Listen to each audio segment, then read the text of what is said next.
इंसान कहता है कि मेरे पास पैसे आए तो मैं कुछ करूं, और पैसा है कि कहता है अरे इंसान तू कुछ कर तो सही, तभी तो मैं तेरे पास आऊं। आज की चर्चा पैसे पर। जी हाँ, ये भी उतना ही बड़ा सत्य है जैसे कि सूरज पूरब से निकलता है, बच्चा माँ की कोख से ही जन्म लेता है, वैसे ही पैसे को सही ढंग से अगर समझा ना जाए, संभाला ना जाए, तो वो बहुत सारे दुख देता है। तो बस इसी पैसे को समझने और इसे संभालने की कला के बारे में आज हम चर्चा करेंगे। यानी कि हम बात करेंगे रॉबर्ट टी कियोसाकी की लिखी book rich dad poor dad की।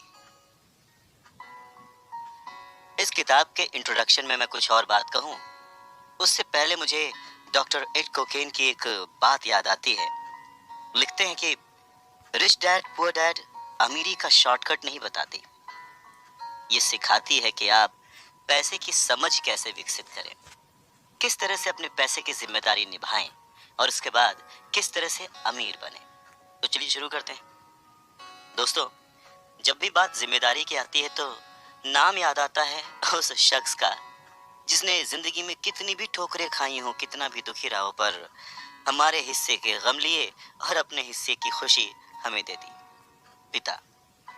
जेब खाली हो फिर भी मैंने उन्हें मना करते नहीं देखा, जेब खाली हो फिर भी मैंने उन्हें मना करते नहीं देखा। अरे मैंने अपने पिता से ज्यादा अमीर इस दुनिया में कोई इंसान नहीं देखा। रॉबर्ट टी कियोसाकी ने उसी पिता को ध्यान में रखते हुए, उन्हें main character of the story बनाते हुए हमें लाइफ के, आज की जिंदगी के, आज की लाइफ के सबसे इम्पोर्टेंट लेसन को पढ़ाने की कोशिश की है, विच इज पैसा। जी हाँ, हम बचपन से लेकर जवानी तक सिर्फ मार्क्स के पीछे भागते रहते हैं। हमारा जो एजुकेशन का पैटर्न है, पढ़ाई का तरीका है, हम बचपन से सिर्फ यही सुनते आए हैं कि पढ़ो पढ़ो पढ़ो और पढ़ो, और एक लेवल तक पहुंचने के बाद, एक एज तक पहुंचने के बाद डिसाइड करो कि अब क्या करना है। रॉबर्ट टी कियोसाकी इसी बात को बहुत ही खूबसूरती से एड्रेस करते हैं कि हमें पैसे को एक सब्जेक्ट की तरह बचपन से ही क्लासेस में पढ़ाना चाहिए। अगर आज पढ़ाई का मतलब, जिंदगी में सफल होने का मतलब ज्यादा पैसे कमाने से है, तो क्यों ना उस पैसे को सही ढंग से मैनेज करने का गुण हमें बचपन से मिले। स्कूल्स 6 घंटे के 8 घंटे के होते हैं, पर बाकी जो वक्त है वो घर पे बीतता है। तो कहीं ना कहीं स्कूल हो या घर हो, बच्चे को बचपन से ही पैसे की अहमियत, उसकी इम्पोर्टेंस, उसकी मैनेजमेंट के बारे में अगर पढ़ाया जाए तो इसमें कोई भी गलत बात नहीं है। मुझे लगता है कि ये बात कहीं ना कहीं मिसिंग थी। शायद कई सालों से ये जद्दोजहद है कि इसे शुरू किया जाए, इसे समझाया जाए।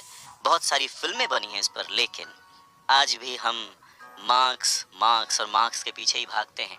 अगर हमें पैसे को सही ढंग से मैनेज करने की कला आ जाए, अगर हमारी समझ डेवलप हो जाए, तो मुझे लगता है कि जो आजकल के बच्चे हैं वो बड़े जब होंगे तो वो खुश रहेंगे। इंसान को कंप्लीट करने के लिए उसका परिवार, उसके अपने, उसके दोस्त, उसका रहन सहन सब बहुत जरूरी होता है। ये तो नहीं कह सकते कि पैसा ही सब कुछ है, पर हाँ, सब कुछ पाने के लिए पैसा जरूरी है।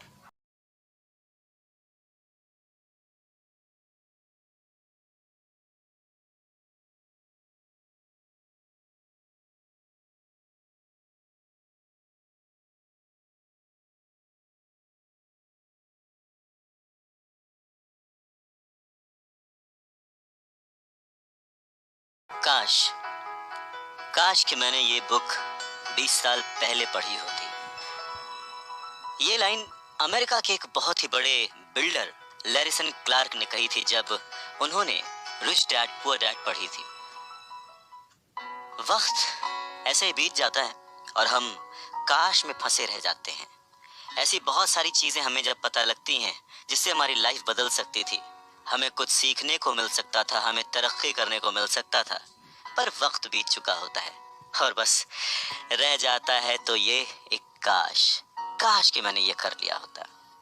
और आज हम चर्चा कर रहे हैं रॉबर्ट टी कियोसाकी के लिखे book rich dad poor dad पर। इस किताब में कियोसाकी ने अपने 2 पिताओं का रेफरेंस लिया है। एक जो रिच डैड थे जिनके पास बहुत पैसा था, और एक जो पुअर डैड थे। रॉबर्ट कियोसाकी अपने दोनों पिताओं को, दोनों डैड्स को बराबर का सम्मान देते थे और उनके जो दोनों पिता थे वो भी उन्हें उतना ही प्यार करते थे। बहुत सारे लोगों के सवाल हो सकते हैं कि एक ही वक्त पर एक इंसान के दो पिता कैसे हो सकते हैं, या कोई और क्वेश्चन। मुझे लगता है कि हम अगर इस बात पे ध्यान दें कि रॉबर्ट कियोसाकी हमें समझाना क्या चाहते हैं, तो हमारे लिए फायदे की बात होगी। हो सकता है उन्होंने ऐसा मान लिया हो सकता है उन्होंने अपने मन को पुअर डैड और अपने दिमाग को रिच डैड माना हो, या ये हो सकता है कि एक डैड उनके रहे हों और दूसरे डैड उनके किसी दोस्त के। कुछ भी हो सकता है। इम्पोर्टेंट ये नहीं है कि ये जो डैड का रेफरेंस लिया उन्होंने, ये कहानी है या काल्पनिक है। असल बात ये है कि रॉबर्ट कियोसाकी हमें समझाना क्या चाहते हैं, हमें बताना क्या चाहते हैं। चलिए मान लेते हैं कि रॉबर्ट कियोसाकी के दो पिता थे और उनमें से एक बहुत अमीर थे, एक बहुत गरीब थे। तो रॉबर्ट कियोसाकी कहते हैं कि सोच जो है वो बहुत बड़ा रोल प्ले करती है, और इसी माध्यम से रॉबर्ट कियोसाकी कहते हैं कि हालांकि वो दोनों पिता उनके अपने थे, हालांकि वो दोनों पिता उनका उतने ही शिद्दत से, उतने ही मन से ख्याल रखते थे, उतना ही प्यार करते थे, अपनी जान न्यौछावर करते थे और हमेशा उन्हें सिखाने की कोशिश करते थे, जिंदगी में आगे बढ़ाने की कोशिश करते थे। पर ऐसा क्यों था कि उनके एक पिता अमीर थे और एक पिता गरीब? सारा खेल सोच का है, सारा खेल नजरिए का है। नजरिया इंसान को तरक्की दिला सकता है और नजरिया ही इंसान के जीवन की नाव डुबा सकता है। तो ये हमारे ऊपर है कि हम किस रंग के चश्मे को पहनकर कैसा मौसम देखते हैं। किसी शायर ने क्या खूब कहा है कि जैसा दर्द हो वैसा मंजर होता है, अरे मौसम तो इंसान के अंदर होता है। और उसी अंदर के मौसम को हमेशा बनाए रखने, अपने आप को पॉजिटिव रखते हुए, अपना नजरिया सकारात्मक रखते हुए अगर हम आगे सोचें तो कुछ अच्छा तो जरूर होगा। बातें और भी हैं, सुनते रहिए। गरीब और मध्यम वर्गीय लोग पैसे के लिए काम करते हैं, पर जो अमीर होता है उसका पैसा उसके लिए काम करता है। स्कूल जाओ और मेहनत से पढ़ो, ये जो लाइन है याद करिए, बचपन में हम सब ने सुना है और एक बार नहीं कई बार सुना है। रिश्तेदारों से, घर वालों से, टीचर से, हर एक से, स्कूल जाओ और मेहनत से पढ़ो। एक वक्त तो ऐसा लगता था कि बस पढ़ते रहो पढ़ते रहो पढ़ते रहो, पर जैसे जैसे समझ आगे बढ़ी एक सवाल मन में घर करने लगा, आखिर हम पढ़ किस लिए रहे हैं? देखिए, स्कूल जाना और पढ़ाई करना ये बहुत ही अच्छी बात है, लेकिन अगर कोई काम किया जा रहा है तो वो किस वजह से किया जा रहा है ये जानना भी उतना ही जरूरी है। अपनी पढ़ाई पूरी करने के बाद हम सबसे पहले जॉब ही ढूंढते हैं ना, ये सोच कर के जॉब मिलने पर हमारी सारी प्रॉब्लम्स दूर हो जाएंगी, पैसे मिल जाएंगे, हम घर बना लेंगे, गाड़ी खरीद लेंगे और जो भी ज़रूरतें हैं पैसे से जुड़ी हुई वो सब पूरी कर लेंगे। पर ऐसा होता नहीं है। बहुत सारे लोग अच्छी जॉब और बहुत ही अच्छी सैलरी होने के बावजूद खुश नहीं होते। वो अपनी ज़रूरतें पूरी नहीं कर पाते, बहुत ही मुश्किल से घर का खर्च चला पाते हैं, पर वो लगे रहते हैं इस उम्मीद में कि शायद अगले साल फिर से इंक्रीमेंट होगा, पैसे बढ़ेंगे और उन पैसों से हम अपनी जो ज़रूरतें हैं जो पूरी नहीं कर पाए हैं उन्हें पूरी कर लेंगे। और वो और ज़्यादा मेहनत करते हैं प्रमोशन पाने के लिए। पर वक्त के साथ साथ हमारी ज़रूरतें और हमारा लालच बढ़ने लगता है। पहले तो पैसे के बिना रहने के डर से हम बहुत मेहनत करने लग जाते हैं, और उसके बाद जब हमें सैलरी मिलने लगती है तो हमें लालच और ज़्यादा पाने की इच्छा जाग जाती है। और चूहे बिल्ली के इसी खेल में हमारी ज़िंदगी का भी एक पैटर्न बन जाता है। ज़्यादा मेहनत करो, ज़्यादा पैसे कमाओ, ज़्यादा पैसे कमाओ, घर का खर्च चलाओ, पैसे खत्म, फिर ज़्यादा मेहनत करो। और ये जो विशेष सर्कल है ये चलता रहता है, और इसी सर्कल में हम गोल गोल गोल गोल घूमते रहते हैं। अगर हमारे पास ज़्यादा पैसे आ भी जाएं तो भी हमें इस विशेष सर्कल में घूमने की आदत पड़ जाती है। हमें डर और लालच पर काबू पाना सीखना बहुत ज़रूरी है, क्योंकि अगर हम अमीर बन भी गए तो इन आदतों की वजह से हम हमेशा डर के साए में रहेंगे और अपनी ज़िंदगी को एंजॉय नहीं कर पाएंगे। पहले के ज़माने में शिक्षा एक जरिया थी लोगों की पर्सनैलिटी डेवलप करने का और आसपास के हर विषय में उन्हें जानकारी देने का। पर वक्त के साथ साथ पढ़ाई का लक्ष्य, उसका गोल बदल गया। पढ़ाई का मकसद रह गया बड़े होकर अपनी जीविका चलाना, ब्रेड एंड बटर कमाना। और इसमें कुछ गलत भी नहीं है। वक्त के साथ चीजें बदलना बहुत जरूरी है, क्योंकि जो चीज वक्त के साथ नहीं बदलती वो या तो हमारी खुशियां छीनती है या फिर समाज को बहुत ही पीछे ले जाती है। रॉबर्ट टी कियोसाकी ने इस बहुत ही अहम मुद्दे को यहाँ पर उठाया है अपने book rich dad poor dad में।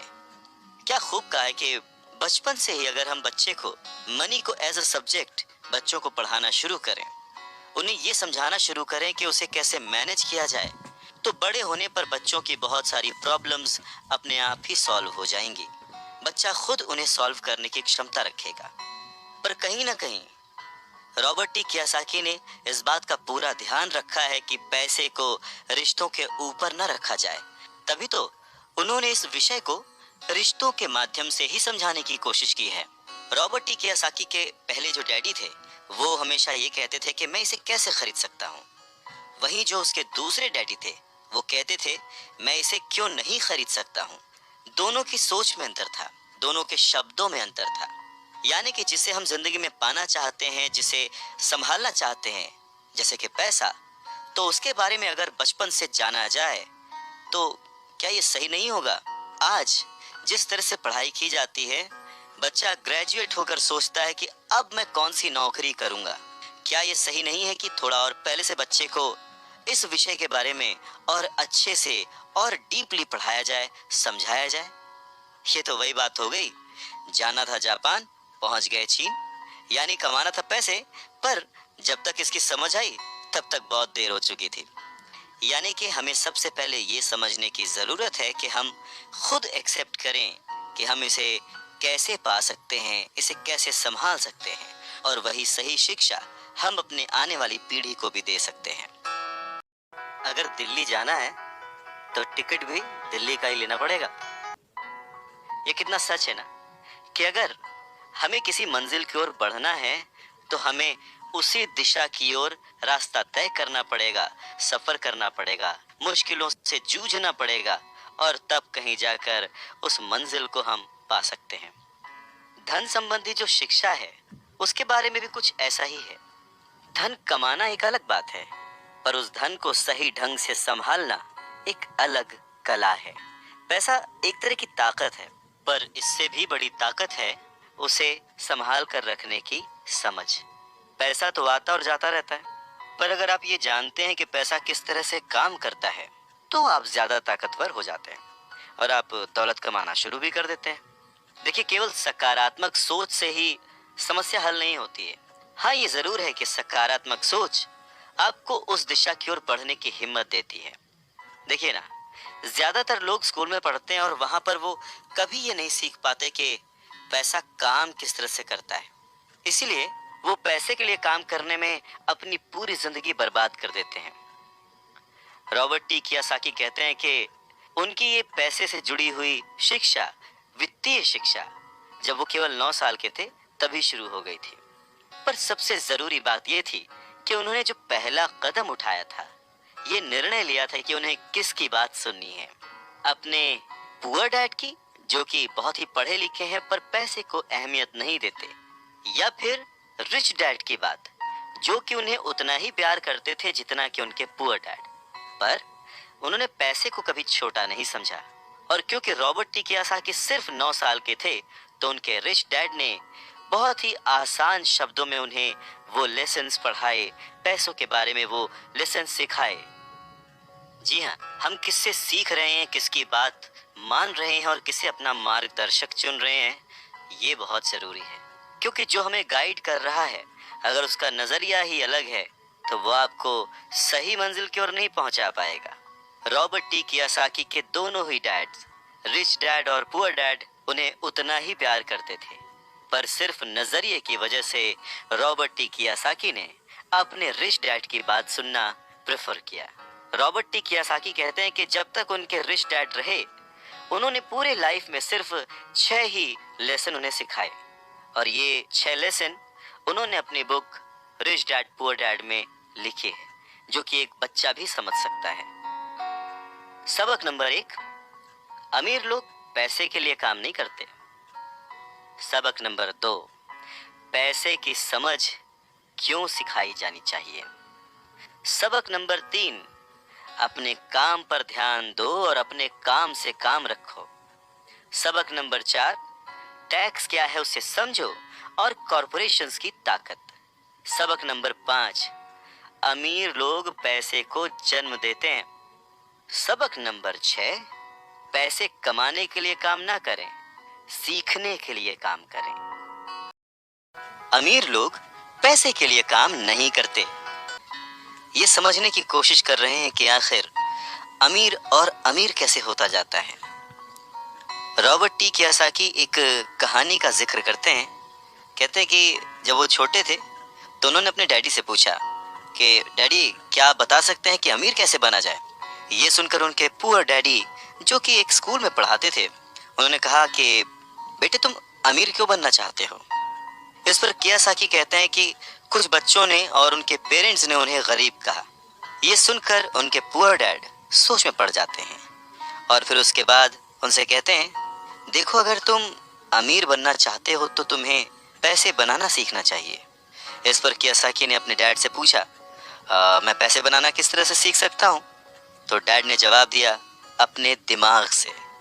और उसके बाद वो अपना चश्मा पहनकर अपना अखबार पढ़ने लग गए, जिसका मतलब ये था कि अब इससे ज्यादा मुझसे और कोई सवाल मत पूछना, क्योंकि मुझे इसके बारे में कुछ नहीं पता। इस बात को कियोसाकी पूरी रात सोचते रहे और अगली सुबह अपने सबसे अच्छे और करीबी दोस्त माइक को अपनी ये बात बताई। उन्होंने माइक से पूछा कि क्या वो ये पैसे बनाने वाले काम में उनके बिजनेस पार्टनर बनेंगे। माइक ने उनसे पूछा, ठीक है मैं तुम्हारे साथ हूं, पर तुम पैसा कैसे कमाओगे और हमें क्या करना चाहिए। इस पर कियोसाकी ने ठीक वही जवाब जो उनके पिता ने उन्हें दिया था, उनके डैड ने उन्हें दिया था, बता दिया कि भाई मुझे नहीं पता, लेकिन फिर भी क्या तुम इस काम में मेरे पार्टनर बनना चाहते हो।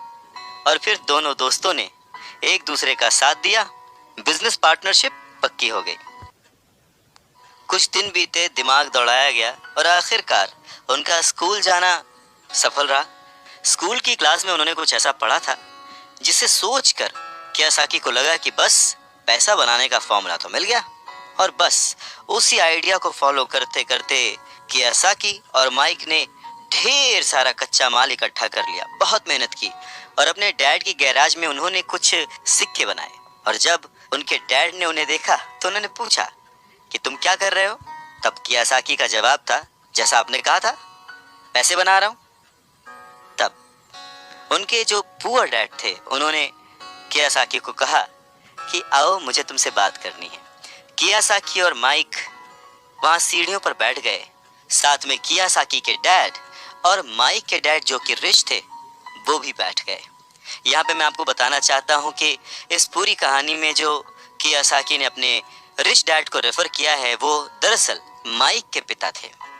और फिर बच्चों की इस हरकत को देखकर कियोसाकी के पुअर डैड ने अपनी बात को और डिटेल में समझाया और अपनी बात को करेक्ट किया।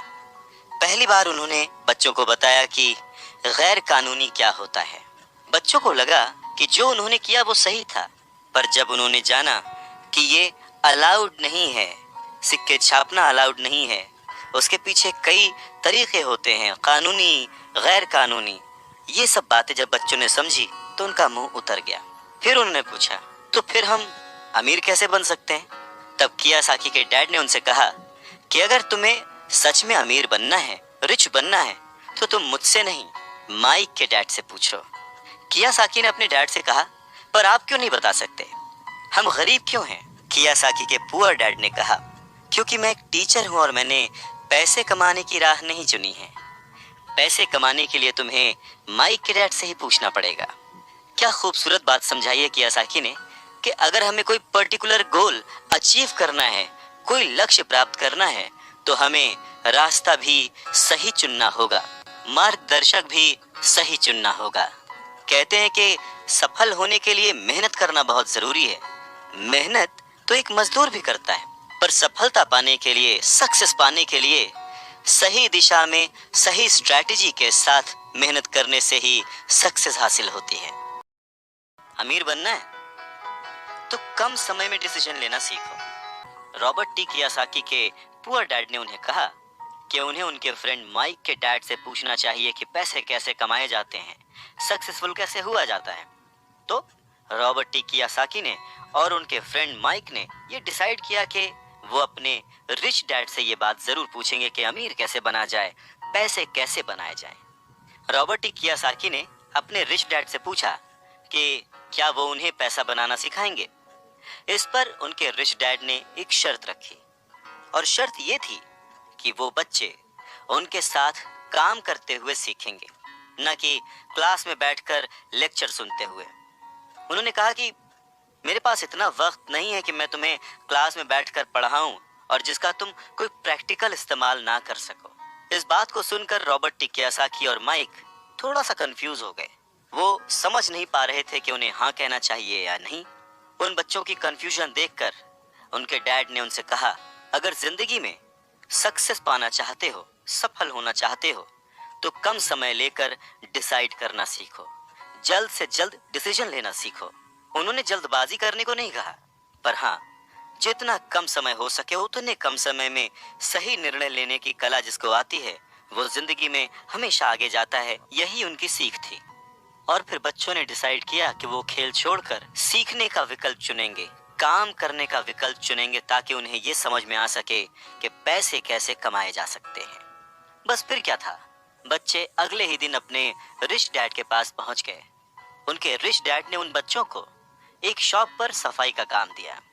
अब क्योंकि उस वक्त एसी और इस तरह की चीजें ज्यादा चलन में नहीं थी, तो दरवाजे मोस्टली खुले ही रहते थे, जिसकी वजह से सामान पर धूल जमी रहती थी और इस काम के उन्हें 30 सेंट मिलते थे। इस तरह से उन्हें एकदम भी पैसे नहीं बचते थे। वो परेशान रहते थे और एक दिन उन्होंने माइक से कहा कि मैं अब काम नहीं करूंगा, या तो वो मेरी तनख्वाह बढ़ाएं या फिर मैं काम छोड़ रहा हूँ। उसके बाद 9 साल के रॉबर्ट टी कियासाकी और उनका दोस्त माइक उनके रिच डैड से मिलने पहुंचे। रिच डैड के सामने बैठते ही माइक बुरी तरह से रो पड़े और उन्होंने कहा, डैड, आपने कहा था कि अगर मैं आपके लिए काम करूंगा तो आप मुझे पैसा कमाना सिखाएंगे। अपनी तरफ से मैंने पूरी तरह से, पूरी ईमानदारी से काम किया है, कड़ी मेहनत की है। इस काम के लिए मैंने अपनी खेल तक की कुर्बानी दे दी और अब आप अपने वादे से मुकर रहे हैं। आपने मुझे कुछ भी नहीं सिखाया। लोग आपको लालची कहते हैं, जो सिर्फ पैसे कमाना चाहता है पर अपने साथ काम करने वालों का बिल्कुल भी ध्यान नहीं रखता। मैं एक छोटा सा बच्चा हूं और आपको मेरे साथ ऐसा बर्ताव नहीं करना चाहिए था। रॉबर्ट टी कियासाकी के डैड ने कहा, पर मैं तो तुम्हें काम सिखा रहा हूं। रॉबर्ट टी कियासाकी कहते हैं कि उस वक्त वो गुस्से में थे, तो उन्होंने पूछा, नहीं, आप मुझे कुछ नहीं सिखा रहे, बताइए आपने मुझे क्या सिखाया। कुछ भी नहीं।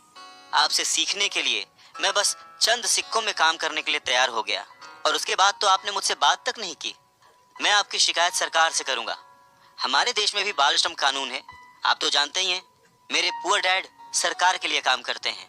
इस बात को सुनकर उनके रिच डैड ने कहा, शाबाश, अब तुम उन लोगों की तरह बोल रहे हो जो कभी मेरे लिए काम करते थे। या तो मैंने उन्हें नौकरी से निकाल दिया या फिर उन्होंने खुद ही नौकरी छोड़ दी। रही बात तुम्हें कुछ सिखाने की, कौन कहता है कि मैंने तुम्हें कुछ नहीं सिखाया। पिछले दिनों जितना तुमने काम किया, जरा सोच कर देखो, क्या सिखाने का मतलब केवल भाषण देना या बातचीत करना ही होता है? इस तरह से तो तुम्हें स्कूल्स में सिखाया जाता है, पर जिंदगी में कोई तुम्हें भाषण देकर या बातचीत करके नहीं सिखाएगा। तुम्हें उस दौर से गुजरना पड़ेगा, कठिनाइयों से जूझना पड़ेगा, अपना रास्ता खुद ढूंढना पड़ेगा और फिर जिंदगी तुम्हें सबक सिखाएगी, तुम्हें और बेहतर इंसान बनाएगी। सच ही तो है, जिंदगी के तमाम मोड़ आते हैं, ऐसे मकाम आते हैं जिन पर हमें धक्का लगता है, ठोकरें लगती हैं। हम उस वक्त परेशान होते हैं कि हमारे साथ ऐसा क्यों हो रहा है, पर अगर ध्यान से देखा जाए तो जिंदगी उस झटके के जरिए हमें कह रही होती है कि जाग जाओ, मैं तुम्हें कुछ सिखाना चाहती हूँ। पर 9 साल के रॉबर्ट टी कियासाकी को ये बड़ी बड़ी बातें समझ नहीं आई। तब उनके रिच डैड ने एक बार फिर से कहना शुरू किया, अगर जिंदगी तुम्हें कोई सबक सिखाए तो तुम्हें उससे सीखना चाहिए, क्योंकि अगर तुम उससे वो सबक नहीं सीखते तो पूरी जिंदगी, तुम्हारी ये जिंदगी लगातार तुम्हें धक्के देती रहेगी। अपनी जॉब में रहते हुए तुम अगर उसकी मुसीबतों से सबक लोगे, सीखोगे, तो तुम एक समझदार, अमीर और सुखी इंसान बन सकते हो। किसी दूसरे को बदलने से ज्यादा अच्छा और आसान है खुद को बदलना। हम चर्चा कर रहे हैं रिच डैड पुअर डैड की, जिसे लिखा है रॉबर्ट टी कियोसाकी ने। तो उनके रिच डैड ने उन्हें 10 सेंट हर घंटे की जॉब पर रखा। 10 सेंट बहुत ही कम होते हैं। रॉबर्ट टी कियोसाकी ने वो जॉब छोड़ दी और अपने रिच डैड के पास गए और गुस्से में उनसे कहा कि मैं इतने कम पैसे पे काम नहीं कर सकता। ये बात सुनकर उनके रिच डैड ने कहा, मुझे खुशी है कि तुम 10 सेंट पर काम करने के लिए असंतुष्ट हो। अगर तुम गुस्सा होकर मेरे पास नहीं आते तो मैं कभी भी तुम्हें पैसा बनाने की कला नहीं सिखाता। इस बात से यह साबित होता है कि तुम पैसा कमाना सीखना चाहते हो। रॉबर्ट टी कियोसाकी अपने डैड की बात बहुत ध्यान से सुन रहे थे। उनके डैड ने कहना जारी रखा, तुम्हें पता है कि गरीबी पैसों की नहीं, मन की होती है। इंसान पूरी जिंदगी डरते डरते सिर्फ पैसे के लिए ही काम करता रहता है। मैं कभी नहीं कहूंगा कि तुम पैसे के लिए काम करो। तुम्हें ऐसा काम करना चाहिए कि तुम्हारा पैसा तुम्हारे लिए काम करे। लोग कहते हैं कि मैं समस्या की जड़ हूं, मैं उन्हें कम पैसे देता हूं, पर सच तो ये है कि लोग उसी वेतन में काम करते रहना चाहते हैं। वो अपने आप से नहीं पूछते कि वो क्यों उतने कम पैसे में काम कर रहे हैं। पर अगर वो लोग या तुम इसी तरीके से सोचते रहे कि समस्या की जड़ मैं हूं, तो जिंदगी भर न वो लोग कुछ सीख पाएंगे न तुम कुछ सीख पाओगे। आसान क्या है, मुझे बदलना या फिर खुद को बदलना और अपने आप को इस लायक बनाना कि आप उससे अच्छा काम सीख पाएं। अगर तुम पैसे के लिए काम करना सीखना चाहते हो तो स्कूल में ही रहो। यह सीखने के लिए उससे बढ़िया जगह कोई और है नहीं। परंतु अगर तुम ये सीखना चाहते हो कि पैसा तुम्हारे लिए किस तरह से काम करे, तो मैं तुम्हारा रिच डैड तुम्हें ये सिखा सकता हूँ। पर यह तभी संभव होगा, तभी पॉसिबल होगा जब ये तुम खुद सीखना चाहो। तो तुम सीखने के लिए तैयार हो? रॉबर्ट टी कियोसाकी ने हाँ में सर हिलाया और फिर रिच डैड ने कहना शुरू किया, देखो बच्चे, जैसे मैंने कहा, सीखने के लिए बहुत कुछ है। पैसे से अपने लिए काम कैसे करवाया जाए, ये जिंदगी भर चलने वाली पढ़ाई है। मैं पहले से ही जानता हूँ कि मेरी धन संबंधी पढ़ाई जीवन भर चलेगी, और इसकी वजह यह है कि मैं जितना ज्यादा जान लेता हूँ उससे भी ज्यादा जानने की मेरी इच्छा बढ़ती चली जाती है। बहुत ही कम लोगों को इस बात का एहसास होता है कि असली समस्या पैसे की नहीं है। असली समस्या, असली प्रॉब्लम नॉलेज की है, सोच की है। तो क्या तुम्हारे अंदर सीखने की उतनी ही इच्छा है जितना पहले थी? इस पर रॉबर्ट टी कियोसाकी ने कहा, हाँ बिल्कुल, मैं दूसरे लोगों की तरह थोड़े हूँ, मैं सीखना चाहता हूँ। तब रिच डैड ने कहना शुरू किया, ठीक है, तो कल से तुम फिर वापस काम पर जाओ, पर इस बार मैं तुम्हें कोई तनख्वाह नहीं दूंगा। तुम्हारी तनख्वाह बंद। तुम हर शनिवार 3 घंटे उसी तरह काम करोगे, लेकिन इस बार तुम्हें 10 सेंट प्रति घंटे के हिसाब से सैलरी नहीं मिलेगी। तुम्हें तो कहा है कि तुम पैसे के लिए काम करना नहीं सीखना चाहते, इसलिए मैं तुम्हें बदले में कुछ भी नहीं दूंगा। अपने रिच डैड की बात सुनकर रॉबर्ट टी कियोसाकी बहुत ही कंफ्यूज हो गए। उन्हें समझ ही नहीं आया कि वो आखिर क्या करें। और अगले 3 हफ्ते तक रॉबर्ट टी कियोसाकी अपने दोस्त माइक के साथ हर शनिवार को मुफ्त में काम करते रहे। काम बहुत परेशानी वाला नहीं था और समय गुजरने के साथ साथ ये आसान भी होता गया। पर उन्हें अफसोस था तो अपने छूटे हुए बेसबॉल गेम्स और कॉमिक्स का, क्योंकि वो अब उसका मजा नहीं ले सकते थे और साथ ही उन्हें कुछ पैसे भी नहीं मिल रहे थे। तीसरे हफ्ते दोपहर में रॉबर्ट टी कियोसाकी के रिच डैड उनकी शॉप पर आए, जहां पर वो बच्चे काम करते थे, और उन्हें कहा कि क्या तुम जिंदगी भर जो मेरे बाकी एम्प्लॉयज हैं उनकी तरह ही काम करना चाहते हो, डरते रहना चाहते हो? मुझे लगता है कि मुझे तुम्हारी सैलरी बढ़ा देनी चाहिए, 25 सेंट्स पर आवर। ये सुनकर वो दोनों मन ही मन खुश हो गए, पर उन्होंने सामने कुछ नहीं कहा, वो चुप रहे। रिच डैड ने थोड़ी देर देखा और कहा कि चलो अच्छा, तुम इतने पे खुश नहीं हो, मैं तुम्हारी सैलरी $1 पर आवर कर देता हूँ। $1 पर आवर उस समय के हिसाब से कह सकते हैं कि देश का सबसे अमीर बच्चा भी जो होगा वो भी नहीं कमाता होगा। वो थोड़ी देर चुप रहे और फिर उन्होंने कहा कि अच्छा चलो ठीक है, मैं तुम्हारी सैलरी $5 पर आवर कर देता हूँ। ये सैलरी सुनकर उनका मन बार बार कह रहा था कि मान लो, इससे क्या नहीं खरीदा जा सकता, ढेर सारी कॉमिक्स, ढेर सारी साइकिल्स वगैरह वगैरह। पर वो चुप रहे। उन बच्चों को चुप देख उनके रिच डैड ने कहा, मुझे अच्छा लगा कि तुम लोगों ने लालच नहीं किया, जल्दबाजी नहीं दिखाई, और मैं ये देख सकता हूँ कि तुम अगर इसी तरह मन लगाकर सीखते रहे तो फ्यूचर में पैसे से जुड़ी किसी भी बात के लिए तुम जल्दबाजी में डिसीजन नहीं लोगे। जब किसी के पास पैसा आता है तो अपने साथ डर और लालच भी लेकर आता है। रॉबर्ट टी कियोसाकी के रिच डैड उन्हें पैसे के बारे में, उसकी अहमियत के बारे में और साथ में आने वाले डर और लालच के बारे में समझाते हुए कहते हैं कि कुछ और पाने की इच्छा को, बेहतर पाने की इच्छा को लोग लालच कहते हैं, पर मेरे लिए ये इच्छा ही है और इसमें कोई बुराई भी नहीं है। पर यकीन मानो, अगर मैं तुम्हें $5 भी दूं तो भी तुम्हारी समस्या नहीं सुलझेगी, तुम अमीर नहीं बन पाओगे। अपने रिच डैड की बात सुनकर रॉबर्ट टी कियोसाकी ने पूछा, ऐसा क्यों? अगर मैं इतनी सैलरी उठाऊंगा उसके बाद भी मैं अमीर क्यों नहीं बन पाऊंगा?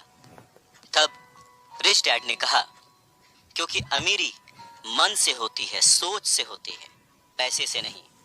पैसा आज है, कल जा भी सकता है, पर जो इंसान सोच से अमीर है, जो ये जानता है कि पैसे को कैसे संभाला जाए, पैसे को कैसे कमाया जाए, पैसे को कैसे बनाया जाए, वो कभी भी गरीब नहीं हो सकता। इस पर रॉबर्ट टी कियोसाकी ने पूछा, तो क्या हमें पैसे से दूर रहना चाहिए, उसके पीछे भागना नहीं चाहिए? इस पर रिच डैड ने जवाब दिया, देखो, पैसे से दूर रहना भी उतना ही बड़ा पागलपन है जितना कि उसके पीछे भागना। मुसीबत की घड़ी में या पैसे न होने की घड़ी में, गरीबी की हालत में ज्यादातर लोग ये नहीं जानते कि वो अपने दिमाग से सोचते हैं या अपने दिल से। आपकी भावनाएं तो आपकी ही रहेंगी, पर मुसीबत के वक्त दिल से नहीं, दिमाग से सोचना भी आना चाहिए। अक्सर लोग जब नौकरियां छोड़ते हैं, अक्सर लोग जब अपने बॉस की बुराई करते हैं, अक्सर लोग जब अपनी मुसीबतों के पहाड़ की बात करते हैं, तो वो अपने दिल से सोच रहे होते हैं, क्योंकि जो दिमाग से सोचता है वो हमेशा अपनी तरक्की के बारे में सोचता है। वो इस डर से नहीं सोचता कि उसकी नौकरी चली जाएगी। तुम्हें दिल के हाथों मजबूर होकर, डर के हाथों मजबूर होकर पैसे का गुलाम नहीं बनना है। मैं चाहता हूँ कि तुम दिमाग से सोचो और पैसे को अपना गुलाम बनाओ, ताकि वो पैसा तुम्हारे लिए काम करे। क्योंकि इस दुनिया में सच्चा अमीर वही है जो पैसे के पीछे न भागे, जो खुद पैसे के लिए काम ना करे, बल्कि उसका पैसा उसके लिए 24 घंटे काम करता रहे। बढ़ती हुई महंगाई और घटती हुई कमाई को देखकर मुझे आधार कार्ड की नहीं बल्कि उधार कार्ड की जरूरत महसूस हो रही है। सच में रॉबर्ट टी कियोसाकी की ये बुक तब भी उतनी ही प्रासंगिक थी, उतनी ही रिलेवेंट थी जितनी कि आज। महंगाई हमेशा बढ़ती आई है, चीजें महंगी होती आई हैं, दाम बढ़ते आए हैं। उसके पीछे का कारण, उसके पीछे की सोच क्या है और ये महंगाई है क्या, कैसे बढ़ती है, इसके बारे में रॉबर्ट टी कियोसाकी के रिच डैड बहुत अच्छे से समझाते हैं। वो कहते हैं कि जितना ज्यादा हम पैसे कमाते हैं उतना ही ज्यादा उसके खोने का डर हमारे अंदर बढ़ता जाता है। पैसे के साथ जो डर आता है, पैसे के साथ जो लालच आता है, वही हमें पैसे के पीछे भगाता है और हमें पैसे का गुलाम बनाता है। हमें ये समझने की जरूरत है कि इस लाइफ की जरूरतों में हम सब बंधे हुए हैं। हम सब अपने परिवार को चलाने के लिए, अपनी डेली नीड पूरी करने के लिए, अपने शौक पूरे करने के लिए दिन ब दिन पैसे के पीछे भागते रहते हैं। धीरे धीरे ज्यादा पैसा कमाने की इच्छा करते रहते हैं। पैसा कमाना गलत नहीं है, पर पैसे कमाने के पीछे की नीयत, उसका सही होना जरूरी है। और वो नीयत ही है जो इस समाज में महंगाई बढ़ाती है, और वो नीयत ही है जो इस समाज में डिसबैलेंस पैदा करती है। एक छोटे से एग्जाम्पल से इस बात को समझा जा सकता है कि एक डॉक्टर जो अपने परिवार को ज्यादा खुशी देना चाहता है, अपनी फीस बढ़ा देता है। उसकी फीस बढ़ने की वजह से सारी मेडिकल फैसिलिटीज, स्वास्थ्य सुविधाएं सब महंगी हो जाती हैं। अब इससे गरीब लोगों को सबसे ज्यादा नुकसान पहुंचता है। इसलिए गरीब लोगों का स्वास्थ्य अमीर लोगों से ज्यादा बुरा होने लगता है। अब क्योंकि डॉक्टर्स ने अपनी फीस बढ़ा दी है, इसलिए लॉयर्स ने भी अपनी फीस बढ़ा दी। लॉयर्स ने अपनी फीस बढ़ा दी तो स्कूल टीचर भी अपनी तनख्वाह बढ़ाना चाहते हैं, और ये सिलसिला बस यूं ही चलता रहता है। जल्द ही अमीर और गरीब होता जाता है, और इतना बड़ा अंतर दोनों के बीच आ जाता है कि सोशल डिसबैलेंस पैदा हो जाता है। रिच डैड की बात सुनकर रॉबर्ट टी कियोसाकी ने उनसे पूछा, डैड क्या कीमतें बढ़नी नहीं चाहिए? इस पर रिच डैड ने जवाब दिया, अच्छी तरह से चल रही सरकार और एक शिक्षित समाज में तो नहीं बढ़नी चाहिए, कीमतें दरअसल कम होनी चाहिए। जाहिर है कि ऐसा केवल सिद्धांतों में ही होता है, आइडियली ऐसा होना चाहिए, पर प्रैक्टिकली ऐसा नहीं होता। कीमतें अज्ञान से पैदा हुए लालच और डर के कारण होती हैं, जैसा कि मैंने तुम्हें बताया। अगर स्कूल्स में मनी के बारे में, पैसों के बारे में सिखाया जाता तो लोगों के पास ज्यादा पैसा होता और बाजार की कीमतें भी कम होती। ये सब कुछ इंटर रिलेटेड है, एक दूसरे से जुड़ा हुआ। पर हमारी सोसाइटी में सिर्फ पैसे के लिए काम करना सिखाया जाता है, पैसे की ताकत का इस्तेमाल करना नहीं सिखाया जाता। और इसीलिए मैं हमेशा कहता हूं कि पैसे से जुड़े ऐसे किसी भी मुद्दे पर दिमाग से सोचने की जरूरत है। इसके आगे रॉबर्ट टी कियोसाकी अपने डैड से पूछते हैं, डैड बहुत देर से आप कह रहे हैं कि दिल से मत सोचो, दिमाग से सोचो, आखिर दिल से सोचने और दिमाग से सोचने में फर्क क्या है? इस पर रिच डैड उन्हें समझाते हैं, देखो मैं ये बात अक्सर सुनता हूँ कि हर आदमी को काम करना पड़ता है, या फिर अमीर लोग दूसरों के पैसे मार लेते हैं, मेरी सैलरी बढ़नी चाहिए, मैं इस काम से खुश नहीं हूँ, मैं दूसरी जगह जॉब ढूंढ लूंगा, वगैरह वगैरह। पर अगर हम ध्यान से देखें तो ये सारी बातें भावनाओं में बहकर कही गई हैं, ये सारी बातें इमोशनल होकर कही गई हैं, और अक्सर भावनाओं में बहकर हम जो भी डिसीजन लेते हैं वो सिर्फ हमें नुकसान पहुंचाता है। तो बात को समझो, जब भी कोई डिसीजन लो दिमाग से लो, जल्दबाजी मत करो, हाँ पर जल्दी करो। बस इसी तरह से मन लगाकर काम करते रहो, तुम्हारा जो दिमाग है वो तुम्हें जल्द से जल्द कुछ ना कुछ ऐसे सही तरीके बता ही देगा जिससे तुम ज्यादा कमा पाओगे, ऐसी चीजें देख पाओगे जो दूसरे लोग नहीं देख पाते। मौका उनकी नाक के नीचे होता है, अवसर उनके पास होता है, सामने होता है, पर वो उसे पहचान नहीं पाते। पर अगर तुम दिमाग से काम लोगे तो तुम उन्हें पहचान पाओगे, उन मौकों का फायदा उठा पाओगे और जिंदगी में आगे बढ़ पाओगे। पैसा आए तो मुसीबत, ना आए तो मुसीबत, इसीलिए पैसे को समझना बहुत जरूरी है। रॉबर्ट टी कियोसाकी कहते हैं कि वो और उनका दोस्त माइक अब बड़े हो चुके थे, और माइक ने अपने डैडी का बहुत बड़ा सा कारोबार संभाल लिया था और बहुत सक्सेसफुल भी था। और अब माइक अपने बेटे को ठीक वैसे ही सिखा रहा था जैसे कि उसके डैड ने, यानी कि रॉबर्ट टी कियोसाकी के रिच डैड ने उन दोनों को सिखाया था। रॉबर्ट टी कियोसाकी कहते हैं कि जब वो 47 साल के हुए तो उन्होंने डिसाइड किया कि अब उन्हें रिटायर हो जाना चाहिए।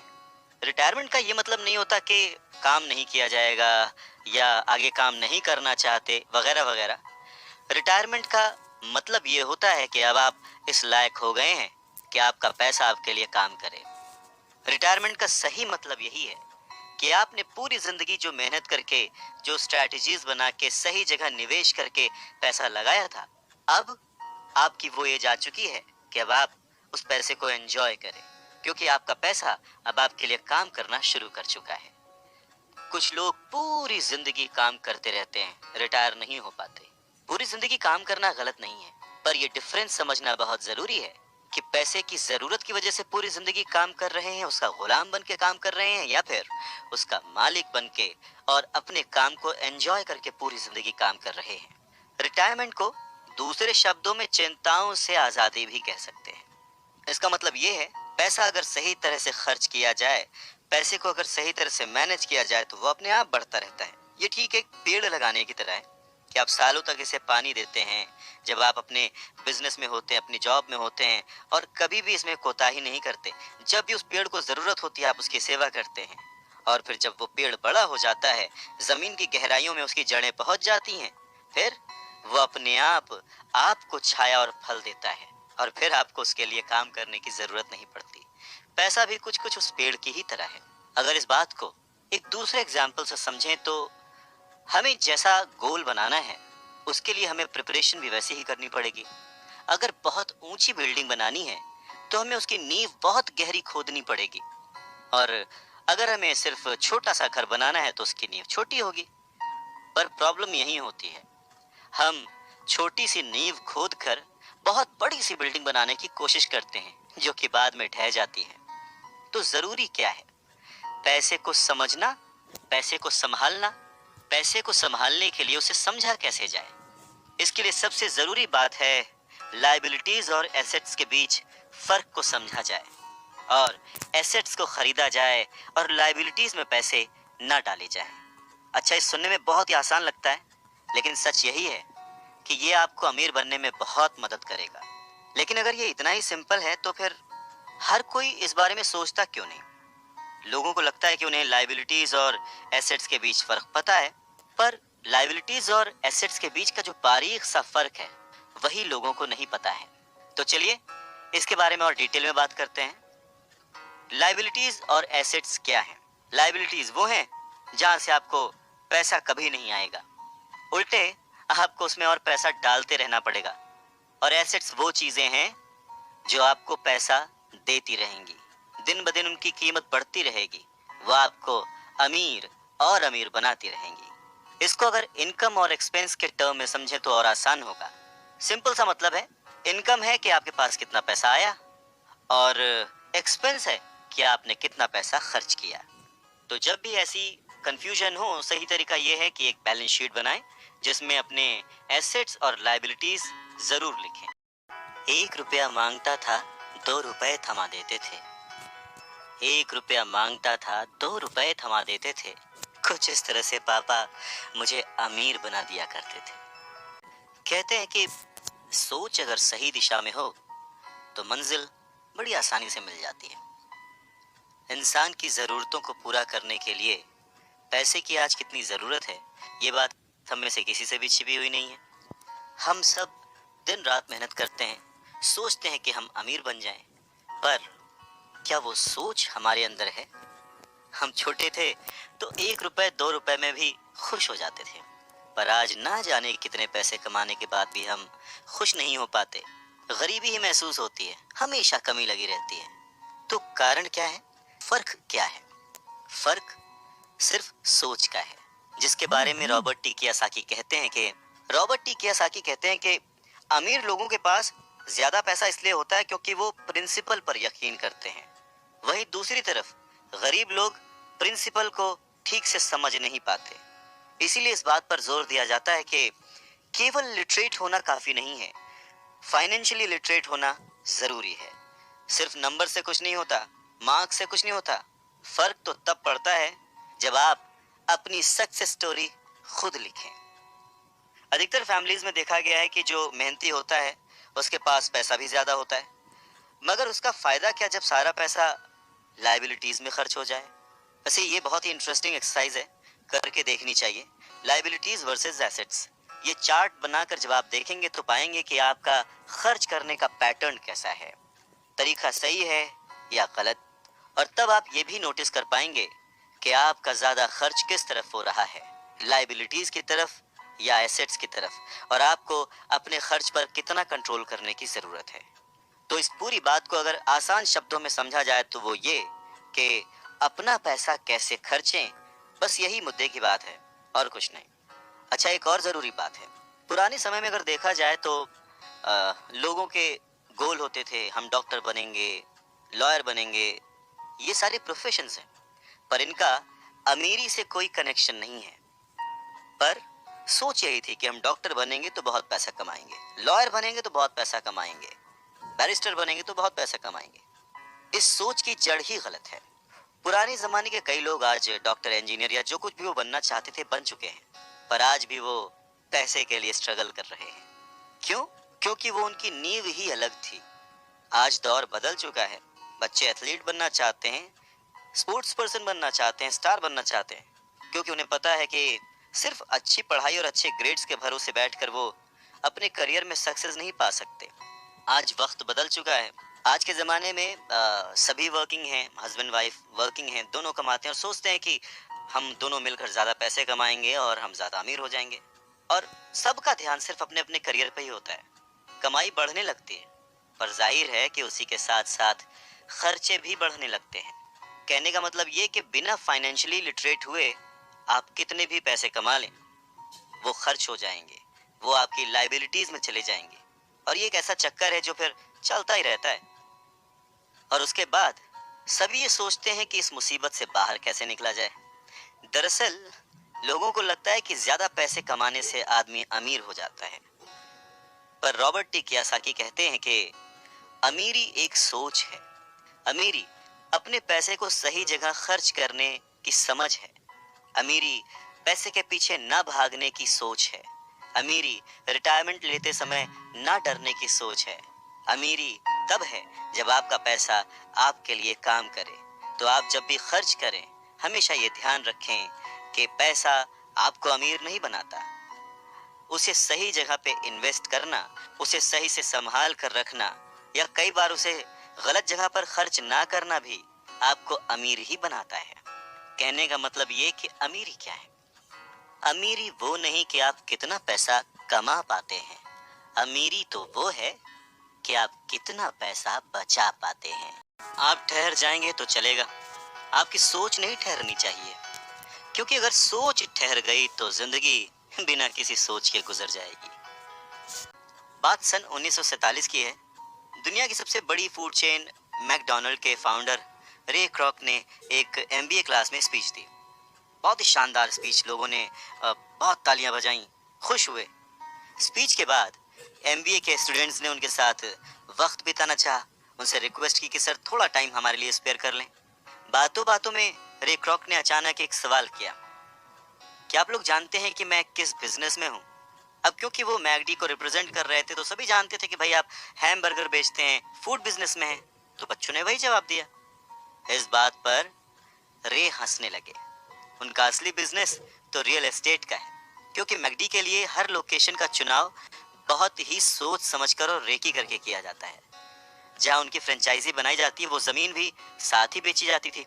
तो इसका सीधा मतलब ये था कि फ्रेंचाइजी खरीदने वाले उस वक्त वो जमीन भी खरीदते थे। तो इस तरह से ये एक रियल एस्टेट बिजनेस भी हो गया।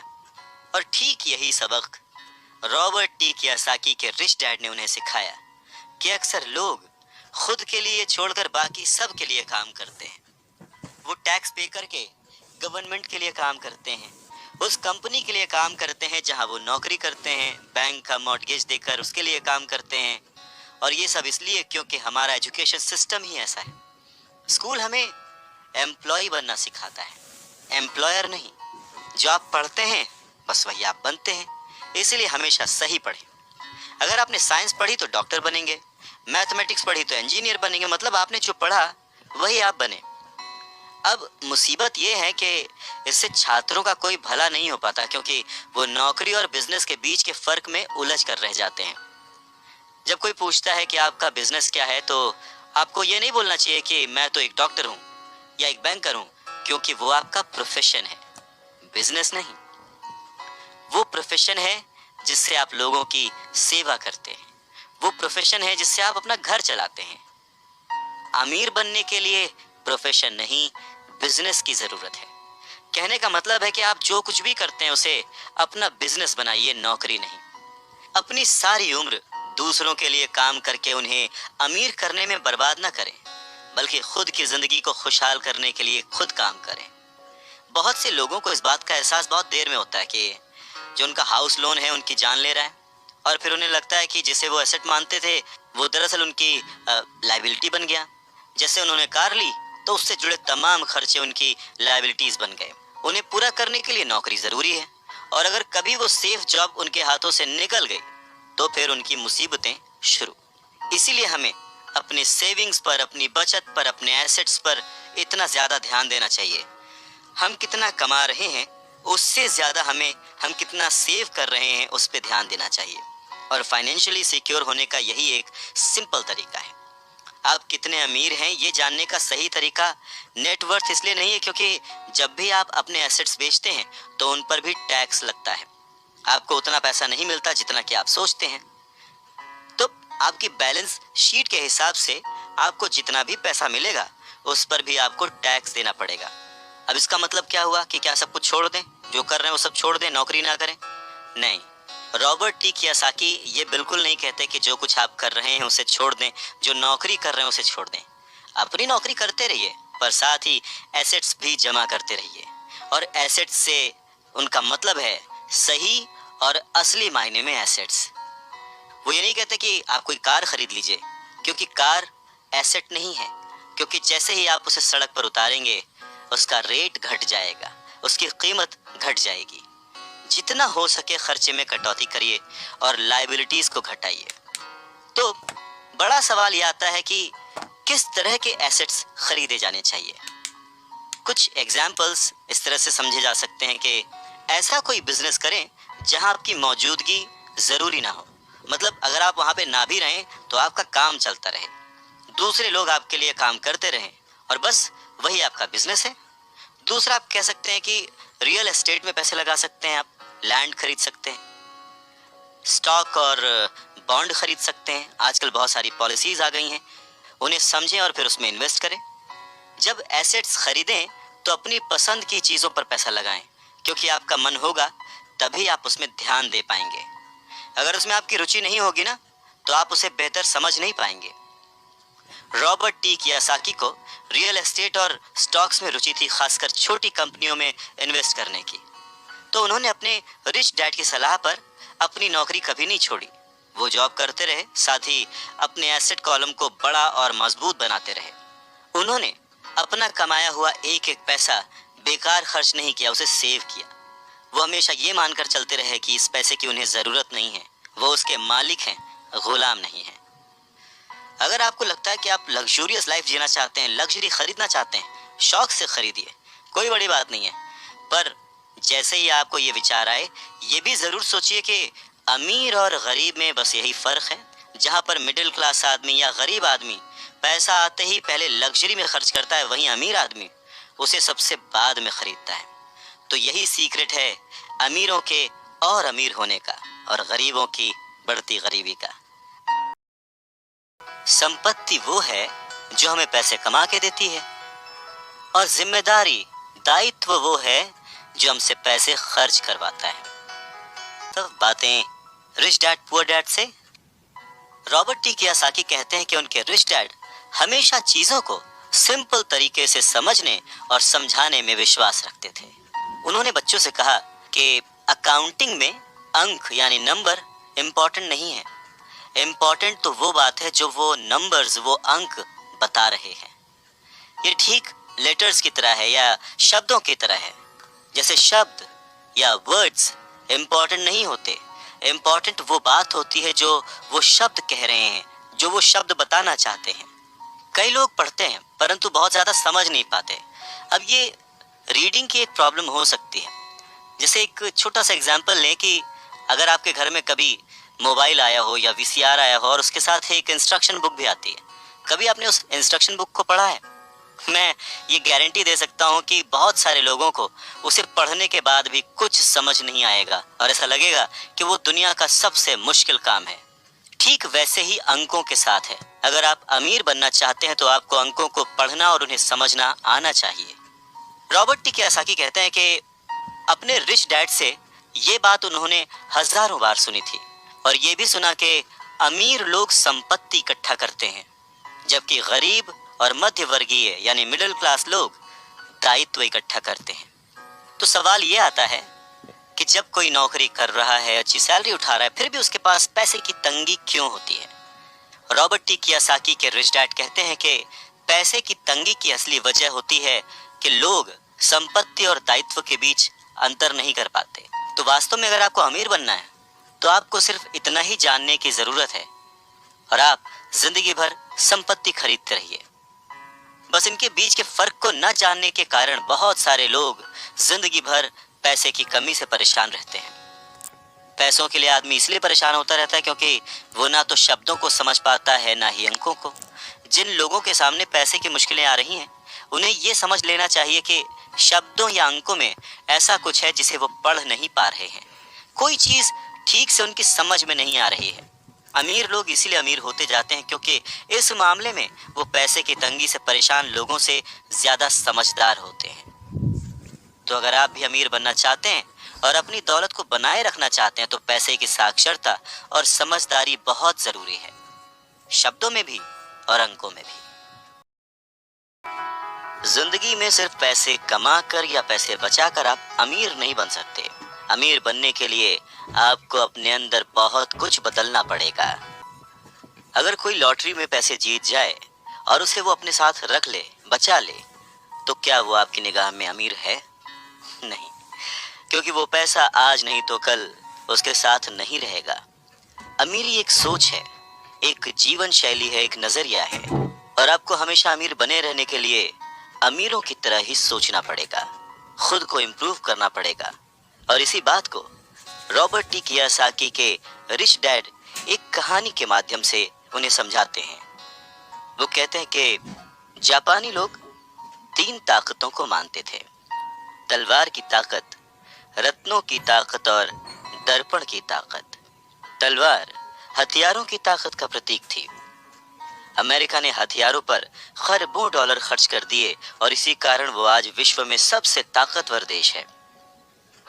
दूसरी ताकत रत्न यानी के पैसे की ताकत का प्रतीक। इस कहावत में कुछ तो सच्चाई होगी। ये स्वर्णिम नियम याद रखो, जिसके पास स्वर्ण है वही नियम बनाता है। तीसरा, दर्पण, शीशा, आत्मज्ञान का प्रतीक है। जापानी कहानियों के अनुसार ये आत्मज्ञान बाकी दोनों ताकतों से ऊपर है। गरीब और मध्यम वर्गीय लोग अक्सर ही धन की ताकत से नियंत्रित होते हैं। वो सुबह सुबह उठते हैं और नौकरी करने के लिए भागम भाग मचा देते हैं, बिना खुद से ये पूछे कि क्या ऐसा करना समझदारी है। पैसे की समझ ना होने के कारण ज्यादातर लोग पैसे की डरावनी ताकत को ये इजाजत दे देते हैं कि वो उन्हें काबू में कर ले। पैसा उन्हें कंट्रोल करने लगता है। इस इश्यू को ठीक करने के लिए अगर वो दर्पण की ताकत का इस्तेमाल करते तो वो खुद से ये सवाल जरूर पूछते कि क्या ऐसा करना समझदारी है। बहुत बार हम अपनी अंदरूनी समझदारी पर भरोसा करने के बजाय भीड़ के साथ साथ चलने लगते हैं। कोई काम इसलिए करते हैं क्योंकि बाकी सब भी ऐसा कर रहे हैं। सवाल पूछने के बजाय हम नकल करने लगते हैं। अक्सर नासमझी के कारण वही दोहराने लगते हैं जो हमें सिखाया गया है। और इस तरह के विचार कि आपका घर आपका सबसे बड़ा एसेट है, आपका घर आपका सबसे बड़ा निवेश है, अगर आप ज्यादा कर्ज लेते हैं तो आपको टैक्स में ज्यादा छूट मिलेगी, अच्छी नौकरी, सुरक्षित नौकरी खोजो, गलतियां मत करो, वगैरह वगैरह। तो ऐसी चीजें हम भीड़ की बात सुनकर करने लग जाते हैं, खतरे नहीं उठाते। दूसरी जरूरी बात, ऐसा कहा जाता है कि ज्यादातर लोगों के लिए मौत से भी डरावनी चीज होती है भीड़ के सामने बोलना, उन्हें एड्रेस करना। मनोवैज्ञानिक कहते हैं कि बहुत सारे लोग कॉमन स्टेज पर बोलने से इसलिए डरते हैं क्योंकि उन्हें ये डर होता है कि कहीं उनकी बुराई होगी, लोग उनके ऊपर हंसेंगे, वो अकेले रह जाएंगे, लोग उनसे दूर हो जाएंगे। सबसे अलग होने का डर या अकेले रह जाने का डर ही वो सबसे बड़ा कारण है जिस वजह से बहुत सारे लोग अपनी समस्या, अपनी प्रॉब्लम्स को सॉल्व करने के नए नए तरीके नहीं ढूंढते, बस भीड़ के साथ चलते चले जाते हैं। इसीलिए रॉबर्ट टी कियोसाकी कहते हैं कि उनके रिच डैड की तरह ही उनके पुअर डैड ने भी उन्हें बहुत कुछ सिखाया है।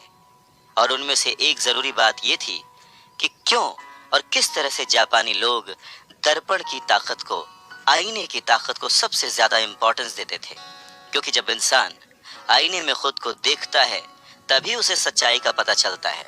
और ज्यादातर लोग खतरा मत उठाओ इसलिए कहते हैं क्योंकि वो खुद से डरे हुए होते हैं। ये किसी भी चीज के बारे में कहा जा सकता है, जैसे खेल में, रिलेशनशिप्स में, करियर में, पैसों में, वगैरह वगैरह।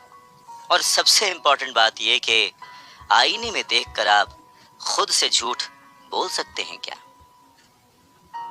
रॉबर्ट टी कियोसाकी इस बात का जिक्र यहाँ इसलिए करते हैं क्योंकि भीड़ के साथ चलने में और पड़ोसियों की नकल करने में, उनके ऐशो आराम की नकल करने में बहुत सारी दिक्कतें आती हैं। पैसों की समस्या पैदा हो जाती है। वो उनका तरीका है, वो उसे अफोर्ड कर सकते हैं, पर जब हम देखा देखी बिना सोचे समझे नकल करना शुरू कर देते हैं तो हम समस्याओं से घिर जाते हैं। और तब हमें जरूरत होती है आईने की, जो हमें ये बताए हमें क्या करना चाहिए। क्योंकि बेसिक रूल तो वही है, आप पैसे के गुलाम नहीं हैं। ऐसे काम करिए, ऐसे सोचिए, ऐसे बनिए कि पैसा आपका गुलाम हो, वो आपके लिए काम करे। जब भी बाजी लगाइए दिल और दिमाग की, ये जरूर सोचिए कि बात पैसों की है या फिर रिश्तों की। अमीर बनने का मतलब ये नहीं होता कि आप इमोशनलेस हो जाए। अमीर बनने का ये मतलब नहीं होता कि आप अपने रिश्तों को छोड़ दें। अमीर बनने का ये मतलब नहीं होता कि 24 घंटे आप सिर्फ फायदा उठाने की बात सोचें। अमीरी तो एक सोच है। रॉबर्ट टी कियोसाकी बहुत ही खूबसूरत एक अपना इंसिडेंट शेयर करते हैं कि उनके जो पुअर डैड थे, जो कि एक स्कूल में पढ़ाते थे, उन्होंने बहुत मेहनत करके पाई पाई जोड़कर एक घर बनाया था, जिसे वो हमेशा कहते थे कि ये मेरी संपत्ति है। रॉबर्ट टी कियोसाकी जब अपने रिच डैड की संगत में आए, तब उन्होंने जाना कि संपत्ति और दायित्व में डिफरेंस क्या है, एसेट और लायबिलिटी में डिफरेंस क्या है। और तब वो हमेशा अपने डैड को बोलते, डैड ये जो आपने लिया है ये आपका एसेट नहीं, ये आपकी लायबिलिटी है। और इस बात पे वो दोनों घंटों बहस किया करते थे। और लायबिलिटी और एसेट के कॉन्सेप्ट को समझाने के लिए वो उन्हें वही सारी बातें एक्सप्लेन करते, जैसे कि एसेट वो होता है जो आपको कमा के देता है, जिस पे आपको और खर्च नहीं करना होता, और लायबिलिटी वो है जिसमें 75 तरह के खर्च होते हैं। हर महीने, हर हफ्ते, हर दिन कुछ ना कुछ आपकी जेब से जा ही रहा होता है। आगे रॉबर्ट टी कियोसाकी कहते हैं कि जब भी लोग उनसे बात बात पर बहस करते हैं कि उनका घर संपत्ति क्यों नहीं है, तो वो जानते हैं कि बहुत से लोग ये बात अपने दिमाग से नहीं, अपने दिल से कह रहे हैं। क्योंकि किसी के लिए भी अपना घर बनाना सबसे बड़ा सपना होता है, और इसीलिए वो उसमें अपने पैसे लगाते हैं। अपने घर का मालिक होने से ज्यादा अच्छा कुछ भी महसूस नहीं होता है। पर दिल और दिमाग के बीच लायबिलिटी और एसेट्स के कॉन्सेप्ट को समझाने के लिए रॉबर्ट टी कियोसाकी एक और बात कहते हैं। वो इस तरह समझाते हैं कि मान लीजिए वो और उनकी पत्नी एक बड़ा सा घर खरीदते हैं, तो होगा क्या कि उसमें उनके बहुत सारे पैसे खर्च हो जाएंगे, जो कि शायद फिजूल ही हो। हालांकि बहुत सारे लोग इस बात से अग्री नहीं करेंगे, सहमत नहीं होंगे, क्योंकि घर एक भावनात्मक चीज है, इमोशन है, और इमोशन हमेशा दिमाग पर भारी पड़ता है। जब भी लोग दिल से सोचते हैं तो दिमाग की बातें उन्हें गलत लगती हैं। पर फिर रॉबर्ट टी कियोसाकी आगे एक्सप्लेन करते हैं कि वो सही कैसे हैं और एक घर एसेट क्यों नहीं है। वो कहते हैं कि जब घर की बात आती है तो मैं ये बताना चाहता हूँ कि ज्यादातर लोग उस घर की कीमत चुकाने के लिए जिंदगी भर काम करते हैं। ज्यादातर लोग एक घर खरीदने के कुछ सालों बाद दूसरा घर खरीदते हैं, और हर बार पहले मकान के लिए जो कर्ज वो लेते हैं उस पर उनके पास हर बार फिर से 30 साल का नया कर्ज आ जाता है। हालांकि लोगों को मॉर्टगेज पेमेंट पर ब्याज के लिए टैक्स में छूट मिलती है, पर वो अपने दीगर खर्चों के लिए टैक्स के बाद मिलने वाले रुपयों का उपयोग करते हैं। अपनी मॉर्टगेज पूरी तरह से चुकाने के बाद भी प्रॉपर्टी टैक्स। उनकी पत्नी के मम्मी डैडी को यह बात सुनकर बहुत धक्का लगा जब उनके घर का प्रॉपर्टी टैक्स $1000 प्रति माह तक पहुंच गया था, और ये तब हुआ था जब वो रिटायर हो चुके थे। $1000 बहुत बड़ी रकम होती है। अगर हम उसको इंडियन करेंसी में चेक करें तो शायद 70-80 हजार रुपए, या शायद उससे भी ज्यादा। और ये तब हुआ था जब वो रिटायर हो चुके थे। इस बढ़ोतरी से उनका रिटायरमेंट के बाद का बजट जो है वो बिगड़ गया था, और उन्हें अपना वो मकान छोड़ना पड़ा। अच्छा, एक और मिथ है कि घर की कीमत जो है हमेशा बढ़ती रहती है। ऐसा नहीं है। बहुत सारे ऐसे लोग हैं जिन्होंने कर्ज लेके घर खरीदा, और वो घर उन्होंने जितने में खरीदा आज उसकी कीमत आधे से भी कम है। इन सब नुकसानों से ऊपर सबसे बड़ा नुकसान क्या है पता है? आपका लिक्विड कैश। वो लिक्विड कैश जो कि किसी सही जगह पर लग सकता था, वो घर में फंस गया। अगर आपका सारा पैसा मकान में फंसा रहता है तो आपको ज्यादा कड़ी मेहनत करनी पड़ती है ताकि आपका खर्चा चलता रहे। इस दौरान आपकी संपत्ति वाले कॉलम में कोई बढ़ोतरी नहीं होती, मतलब आप और कोई एसेट नहीं बना पाते। अगर एक यंग पति पत्नी, यंग कपल शुरुआत में ही अपना पैसा अपने एसेट वाले कॉलम में लगाए तो उनके आगे के साल बहुत ही आराम से गुजरेंगे, खासकर उस समय जब वो अपने बच्चों को कॉलेज में भेजेंगे। इस दौरान उनकी संपत्ति भी बढ़ जाएगी और उनके खर्चे भी आराम से चलते रहेंगे। तो अगर कम शब्दों में समझे तो ये कि घर खरीदने का फैसला जो है ना वो बहुत ही खर्चीला होता है। इसके बजाय बेहतर ये होगा कि जल्दी ही इन्वेस्टमेंट पोर्टफोलियो बना लिया जाए। देखिए, घर खरीदने का असर किसी भी आदमी पर 3 तरह से पड़ता है। पहला, समय की बर्बादी, क्योंकि इस पूरे दौरान दूसरी संपत्तियों का मूल्य बढ़ चुका होता है। एक्स्ट्रा पूंजी की बर्बादी, एक्स्ट्रा पैसे की बर्बादी जिसे दोबारा निवेश किया जा सकता था, जबकि घर खरीदने के बाद आपको घर से सीधे जुड़े हुए बहुत से खर्च उठाने पड़ते हैं। तीसरा, शिक्षा की बर्बादी। अक्सर ऐसा होता है कि लोग ये मानते हैं कि उनके जो एसेट्स वाले कॉलम में, संपत्ति वाले कॉलम में उनका घर, बचत और रिटायरमेंट प्लान आते हैं। अब क्योंकि उनके पास इन्वेस्ट करने के लिए पैसा नहीं है, इसलिए वो बिल्कुल भी इन्वेस्ट नहीं कर पाते। इस कारण उन्हें इन्वेस्टमेंट का अनुभव कभी मिल ही नहीं पाता। ज्यादातर लोग कभी एक समझदार इन्वेस्टर नहीं बन पाते और सबसे बढ़िया इन्वेस्टमेंट अक्सर सबसे पहले समझदार इन्वेस्टर्स को बेचे जाते हैं, जो बाद में उन्हें ज्यादा दामों पर सुरक्षित रहने वाले लोगों को बेचते हैं। उन लोगों को बेचते हैं जो रिस्क नहीं उठाना चाहते। तो रॉबर्ट टी कियोसाकी के जो पुअर डैड थे, जो कि बहुत ही पढ़े लिखे थे, उनका फाइनेंशियल स्टेटमेंट चूहा दौड़ में फंसे व्यक्ति का सबसे अच्छा उदाहरण है। नौकरी की, जिंदगी भर पाई पाई इकट्ठा की, घर खरीदा और उस घर का खर्च चलाने के लिए जिंदगी भर मेहनत करते रहे। उनके खर्च हमेशा उनकी आमदनी से ज्यादा होते थे। और यहाँ पर रॉबर्ट टी कियोसाकी एक बात बहुत अच्छे से समझाना चाहते हैं कि अगर आप इंडिपेंडेंट बनना चाहते हैं, अमीर बनना चाहते हैं, तो आपके खर्चे कभी भी आपकी आमदनी से ज्यादा नहीं होने चाहिए। कौन कितना अमीर है, अगर ये जानना है तो समझें कि उसकी कमाई हुई दौलत किसी आदमी की वो योग्यता है जिसके सहारे वो आगे कई दिनों तक जिंदा रह सकता है। यानी अगर वो आज काम करना बंद कर दे तो वो बिना कमाए कितने दिनों तक जिंदा रह सकता है, यही उसकी अमीरी है। रॉबर्ट टी कियोसाकी कहते हैं कि आज की कर्जदार सोसाइटी 2 बातें मानती है। पहली ये कि खुद का एक घर होना चाहिए, दूसरी ये कि अगर सैलरी बढ़ गई है तो फिर एक ज्यादा बड़ा घर खरीद सकते हैं। पर ऐसी सोच, ऐसी स्ट्रैटेजी की वजह से परिवार ज्यादा कर्ज में फंस जाता है। लोग बुरी तरह से पैसों की तंगी का सामना करने लगते हैं। वो लोग अपनी जॉब्स में बहुत अच्छी सैलरी उठा रहे होते हैं, लेकिन इस सोच की वजह से वो सेविंग नहीं कर पाते। इसे हाई रिस्क लिविंग या जोखिम भरी जीवन शैली कह सकते हैं। और इसका कारण छोटा सा है, ऐसे लोगों में पैसे की समझ ना होना, पैसे को कैसे मैनेज करते हैं ये पता ना होना। 90s के दशक में जॉब्स में बहुत ज्यादा गिरावट आई थी, रिसेशन आया था, और तब ये बात पता चली कि जो मिडिल क्लास है वो पैसे के मामले में कितना सुरक्षित है। तब से लेकर आज तक बहुत कुछ बदला है। अच्छी बात यह है कि आज लोग ज्यादा अवेयर्ड हैं। उन्होंने सही जगहों पर इन्वेस्ट करना शुरू कर दिया, और म्यूचुअल फंड में लोगों ने ज्यादा इन्वेस्ट इसलिए किया क्योंकि उन्हें लगता है कि वो ज्यादा सुरक्षित है। औसत म्यूचुअल फंड खरीदने वाले आदमी नौकरी में, टैक्स और मॉर्गेज चुकाने में, अपने बच्चों की कॉलेज की फीस देने के लिए पैसे बचाने में, अपना क्रेडिट कार्ड का हिसाब साफ करने में बहुत ज़्यादा बिजी रहते हैं। इतना उनके पास वक्त नहीं होता कि वो ये आर्ट सीख लें कि किस तरह से म्यूचुअल फंड लिया जाए या किस तरह से इन्वेस्ट किया जाए। तो फिर वो क्या करते हैं? फिर वो किसी दूसरे को हायर करते हैं, उसकी काबिलियत पर भरोसा करते हैं, और वो जैसा कहता जाता है वो ऐसा करते जाते हैं।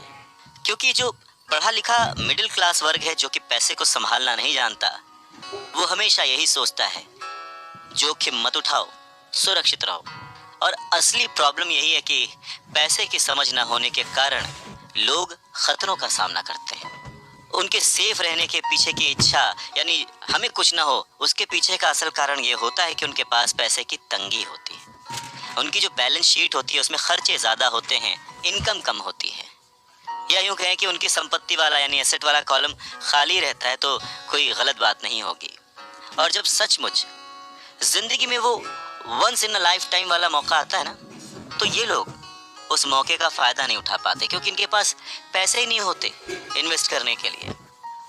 अगर पैसे की समझ आपको है तो आप थोड़ा थोड़ा निवेश करके, बूंद बूंद से सागर भर के अमीर हो सकते हैं। आप सूझबूझ के साथ सही जगह पर इन्वेस्टमेंट करके अपने 5,000 रुपए को 10 लाख रुपयों में कन्वर्ट कर सकते हैं। पर प्रॉब्लम सोच की है।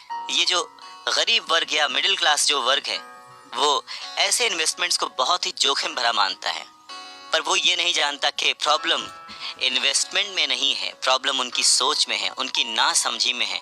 वो ये नहीं जानते कि पैसा कहाँ लगाना है।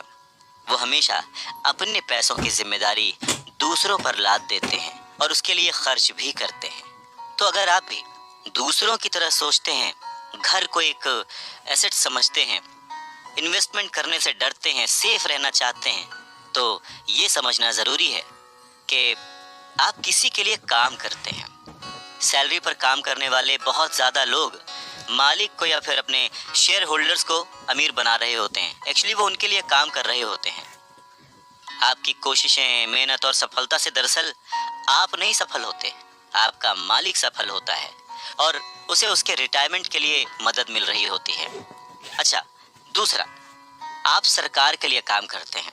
आप समझ सकते हैं कि जब आप काम करते हैं, पैसे कमाते हैं, तो उसका एक हिस्सा टैक्स के रूप में सरकार को जाता है।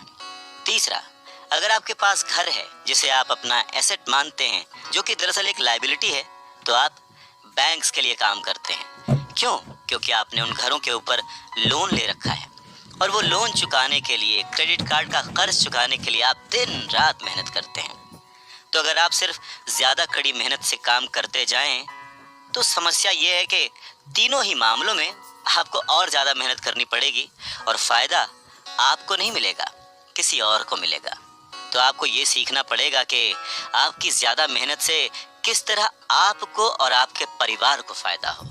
मान लीजिए कि अगर आप ये फैसला कर भी लेते हैं कि आप सिर्फ अपने काम से काम रखेंगे, पर पैसों की समझ न होने के कारण, उसे मैनेज करने की समझ न होने के कारण आपको ये नहीं पता होता कि आपके लक्ष्य को किस तरह से निर्धारित किया जाए। अक्सर लोग अपने प्रोफेशन को बनाए रखना चाहते हैं, अपनी सैलरी के सहारे ही अपनी संपत्ति को, अपने एसेट्स को खड़ा करना चाहते हैं, पर जब उनकी संपत्ति बढ़ती है तो वो किस तरह अपनी सफलता का आकलन करते हैं, कब कोई दूसरा आदमी ये महसूस करता है कि वो अमीर है, कि उसके पास दौलत है, और संपत्ति और दायित्व के बीच का बैलेंस कैसा है, ये सब बातें भी समझना उतना ही ज़रूरी है। तो फिर सवाल वही है कि अमीर कैसे बना जाए। अमीर बनने के लिए आपकी संपत्ति, आपकी सफलता, आपके आसपास का माहौल, आपकी दौलत, इन सब के बारे में आपको सोचना पड़ेगा। एसेट्स और लायबिलिटीज़ के बारे में सोचना पड़ेगा। सबसे इम्पॉर्टेंट है कि अपने दिमाग को हमेशा खुला रखना पड़ेगा, क्योंकि ये ज़िंदगी भर का सब्जेक्ट है। आपको ये सब्जेक्ट ज़िंदगी भर पढ़ना है, सीखना है और अमीरी के राह पर आगे बढ़ते जाना है। आधी छोड़ पूरी को धावे, पूरी मिले न आधी पावे। मुश्किल के दौर में, गरीबी के दौर में अपने आप को कैसे संभाला जाए, अपने आप को कैसे गरीबी से उबारा जाए, इस बात को समझाने के लिए रॉबर्ट टी कियोसाकी बहुत ही अच्छा एग्जाम्पल देते हैं। वो कहते हैं कि एक दिन कर्ज लेने के लिए, क्योंकि उनकी माली हालत ख़राब हो गई थी, तो उन्होंने अपने नए गोल्फ क्लब, आर्ट कलेक्शन, किताबें, स्टीरियो, टेलीविज़न, उनके महंगे कपड़े, घड़ियाँ, जूते और बहुत सारे ऐसी चीज़ें लोन वाले पेपर में जो संपत्ति वाला कॉलम होता है उसमें लिख दिया, एसेट्स में लिख दिया और भेज दिया। उन्हें लगा कि मेरे पास इतनी चीज़ें हैं तो लोन अप्रूव हो जाएगा, पर उनका लोन का जो पेपर था, एप्लीकेशन पेपर, वो रिजेक्ट कर दिया गया। क्यों? क्योंकि उनका बहुत सारा इन्वेस्टमेंट फिजूल था। लोन कमेटी को वो बात एकदम भी समझ नहीं आई। वो ये जानना चाहते थे कि उनके पास एक नॉर्मल सी नौकरी क्यों नहीं है जिसमें वेतन मिलता है। उन्होंने उनके महंगे कपड़े और महंगे जो खेल का सामान था उनके बारे में कोई सवाल नहीं किया। जिंदगी में कई बार ऐसी कठिनाइयाँ आती हैं जब आप स्टैंडर्ड प्रोफाइल में फिट नहीं होते हैं।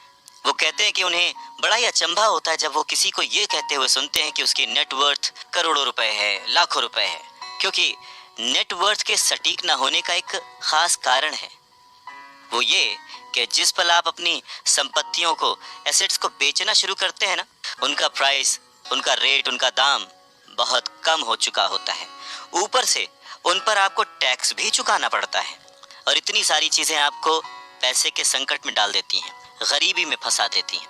पैसा इकट्ठा करने के लिए वो अपनी प्रॉपर्टीज़ बेचते हैं, एसेट्स बेचते हैं। पहले तो वो अपनी पर्सनल प्रॉपर्टीज़ बेचते हैं जो कि सच कहें तो बहुत ही कम बिकती हैं, और अगर बिकती भी हैं तो उस पर टैक्स होता है।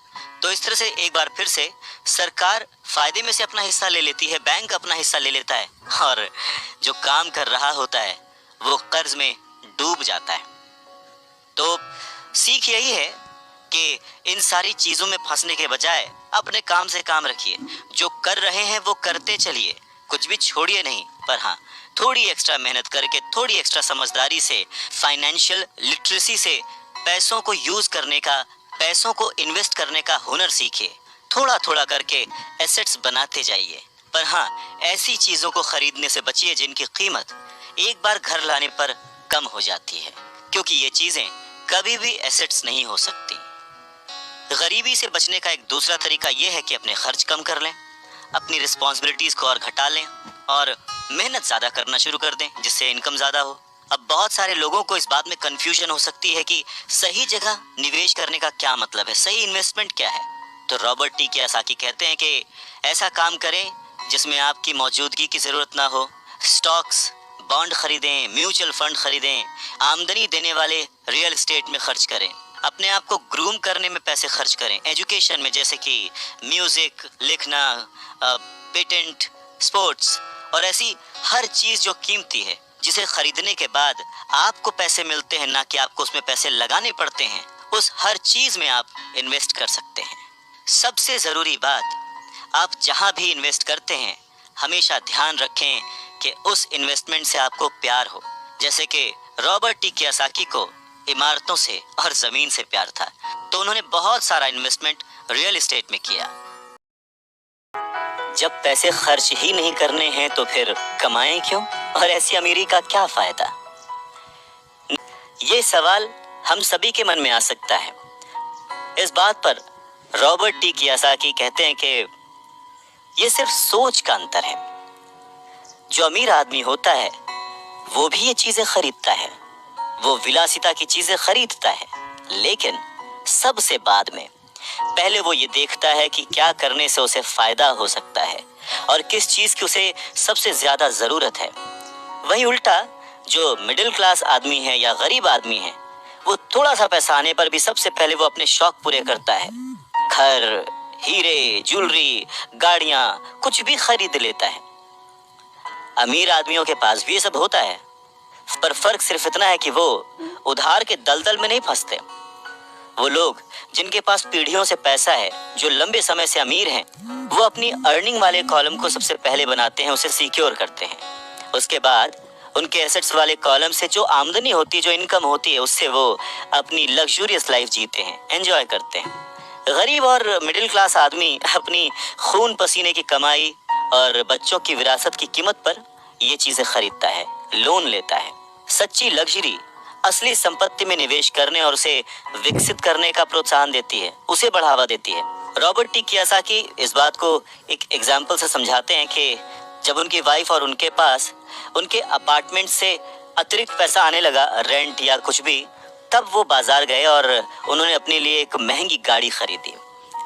इसमें जरा सी भी मेहनत नहीं लगी या जोखिम नहीं था, क्योंकि वो पैसा उन्होंने अपनी सेविंग्स से नहीं बल्कि अपार्टमेंट हाउस के इनकम से खरीदा था। पर इसके लिए उन्होंने 4 साल तक इंतजार किया, पेशेंस के साथ थोड़ा थोड़ा पैसा इकट्ठा करते रहे, और जब रियल एस्टेट पोर्टफोलियो बढ़ा तो आखिरकार वो उन्हें इतना पैसा दे गया कि एक महंगी कार खरीदी जा सके। ज्यादातर लोग अक्सर इच्छा जागने पर बिना सोचे समझे जाते हैं और कर्ज पर कार या कोई और चीज खरीद लाते हैं। हो सकता है कि वो अपनी जिंदगी से ऊब चुके हों या उन्हें सिर्फ एक नए खिलौने की जरूरत हो, पर कर्ज पर ऐसी चीज खरीदने से देर सवेर वो आदमी उस चीज से चिढ़ने लगता है, उसका इंटरेस्ट खत्म हो जाता है, उससे उसमें मजा नहीं आता, क्योंकि उस चीज को खरीदने के लिए जो कर्ज लिया गया है वो उस आदमी के सर पर भार बन जाता है। अगर एक बार आप अपने बिजनेस को बनाने, उसमें इन्वेस्ट करने का समय निकाल लेते हैं तो फिर आप उसमें जादू की छड़ी भी घुमा सकते हैं, जो अमीरों का सबसे बड़ा राज है। और ये राज अमीरों को भीड़ से अलग रखता है, या यूं कहें कि भीड़ से आगे रखता है। जो अपने काम से काम रखते हैं, अपने काम में फोकस्ड रहते हैं, और ये उन्हीं को मिलता है जो अपने काम में पूरा मन लगाते हैं, अपने काम से काम रखते हैं, वो लोग अमीर बन जाते हैं। अगर मिल के चला जाए तो तूफानों को भी शिकस्त दी जा सकती है। रॉबर्ट टी कियोसाकी अपने बचपन का एक किस्सा सुनाते हैं। कहते हैं कि मुझे याद है, हमें स्कूल में रॉबिन हुड और उनके सुखी गिरोह की कहानी बताई गई थी। मेरे स्कूल टीचर का मानना था कि ये केविन कॉस्नर की तरह के एक रोमांटिक हीरो की अद्भुत कहानी है जो अमीरों को लूटता था और गरीबों में बांट देता था। तो मेरे रिच डैड की नज़र में रॉबिन हुड हीरो नहीं था, वो उसे बदमाश मानते थे। रॉबिन हुड को गुजरे हुए तो लंबा समय गुजर चुका है, परंतु उसके जो मानने वाले हैं, जो उसके फैंस हैं, वो आज भी जिंदा हैं। न जाने कितनी बार मैंने लोगों को ये कहते सुना है कि अमीरों को और ज्यादा टैक्स देना चाहिए और उसे गरीबों में बांट देना चाहिए। रॉबिन हुड का ये जो थॉट था, अमीरों से लेकर गरीबों में बांट दिया गया। गरीब और मिडिल क्लास लोगों के लिए ये सबसे ज्यादा दुख का कारण है।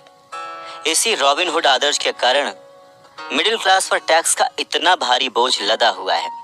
और सच्चाई तो यह है कि अमीरों पर टैक्स लगता ही नहीं है। गरीबों की भलाई के लिए जो पैसा लगता है वो मिडिल क्लास से आता है, खासकर पढ़े लिखे और ऊंची आमदनी वाले मिडिल क्लास से। और टैक्स के बारे में अगर हम पूरी तरह से समझना चाहें तो हमें थोड़ा सा इतिहास में, हिस्ट्री में जाना पड़ेगा। रॉबर्ट टी कियोसाकी बताते हैं कि उनके रिच डैड ने बताया था कि इंग्लैंड और अमेरिका में पहले कोई टैक्स नहीं लगते थे। कभी कभार जो वॉर्स होती थी, युद्ध होते थे, उनका खर्च जुटाने के लिए टैक्स जरूर लगाए जाते थे, जिसके लिए किंग या फिर प्रेसिडेंट सिर्फ कह भर देते थे और हर आदमी उसकी बात मानकर अपना सहयोग अपनी इच्छा से देता था। बाद में सन 1874 में इंग्लैंड ने इनकम टैक्स को अपने सिटीजन्स पर लागू कर दिया और 1913 में कॉन्स्टिट्यूशन के 16वें संशोधन के बाद अमेरिका में भी इनकम टैक्स जो है वो लागू हो गया। एक समय था जब अमेरिकी लोग टैक्स विरोधी हुआ करते थे, पर धीरे धीरे लगभग 50 सालों के बाद लोगों ने वो एक्सेप्ट कर लिया। इसमें एक और बात थी, शुरुआत में ये जितने भी टैक्स थे ये सिर्फ अमीरों पर लगाए गए थे। तो रिच डैडी चाहते थे कि माइक और वो इस बात को न भूलें और उन्होंने ये बात साफ कर दी थी कि टैक्स का जो थॉट है वो लोकप्रिय बना ही इसीलिए कि लोगों को लगता था कि इससे अमीरों को सजा दी जाती है और मिडिल क्लास और गरीबों को मदद मिलती है। पर वक्त ने इस बात को पलट दिया और आज गरीब भी टैक्स का मारा हुआ है और मिडिल क्लास भी, या यूं कहें कि सबसे ज्यादा जो टैक्स का मारा हुआ है वो है middle class. Robert T Kiyosaki आगे कहना जारी रखते हैं, एक बार सरकार को टैक्स मिल गया तो उन्हें उसके फायदे नजर आ गए और उनकी भूख बढ़ गई। रिच डैडी ने रॉबर्ट टी कियोसाकी को आगे समझाते हुए कहा कि अमीरों ने वक्त के साथ साथ कॉरपोरेशन की ताकत को समझा। एकजुट होकर उन्होंने इस टैक्स को पलट दिया और सारा बोझ उन लोगों के ऊपर डाल दिया जिन लोगों ने कभी इसके सपोर्ट में वोट दिया था, यानी कि गरीब और मिडिल क्लास लोग। और इसके पीछे की सबसे बड़ी वजह अमीरों का पैसा नहीं था, उनकी समझ थी, उनकी जानकारी थी, उनकी अवेयरनेस थी। उन्होंने अपने पैसे को बचाने के लिए संविधान को समझा, रूल्स को समझा और फिर उनमें कमियां निकाली और फिर किस तरह से उनसे बचा जाए ये सब देख परख के कॉरपोरेशन का सहारा लिया और वो उसमें सफल भी हुए। अमीरों और गरीबों के बीच ये लड़ाई सदियों से चलती आ रही है। अमीरों से वसूलों का जो नारा लगाने वाली भीड़ थी वो हमेशा अमीरों के खिलाफ रही और ऐसी लड़ाइयां तब छिड़ती हैं जब किसी एक विशेष वर्ग को ध्यान में रखकर कानून बनते हैं। और ये लड़ाई कब खत्म होगी ये कहा नहीं जा सकता। समस्या ये है कि जो लोग हारते हैं उनमें समझ की कमी है, पर वो ये मानते नहीं। हारने वाले लोग वो हैं जो हर सुबह उठकर तैयार होते हैं और अपनी नौकरी में कड़ी मेहनत करते हैं और उस पर टैक्स भी देते हैं। अगर वो ये समझ पाते कि अमीर लोग किस तरह से पैसे का खेल खेलते हैं तो वो भी इस खेल को उसी तरह से खेल सकते थे। फिर वो भी गरीबी से आजाद हो सकते थे, पैसे के मालिक हो सकते थे और अमीर बन सकते थे। रिच डैड कहते हैं कि इसीलिए मुझे बिल्कुल अच्छा नहीं लगता कि जब कोई अपने बच्चे को यह सलाह देता है कि खूब पढ़ो और नौकरी करो। जिस कर्मचारी में पैसे की समझ नहीं है वो बच नहीं सकता। समाज उसके पैसे को हड़प लेगा और उसे गरीबी की ओर धकेल देगा। कहते हैं ना कि उस देने वाले ने तो कोई कमी ना की, अब किसको क्या मिला ये मुकद्दर की बात है।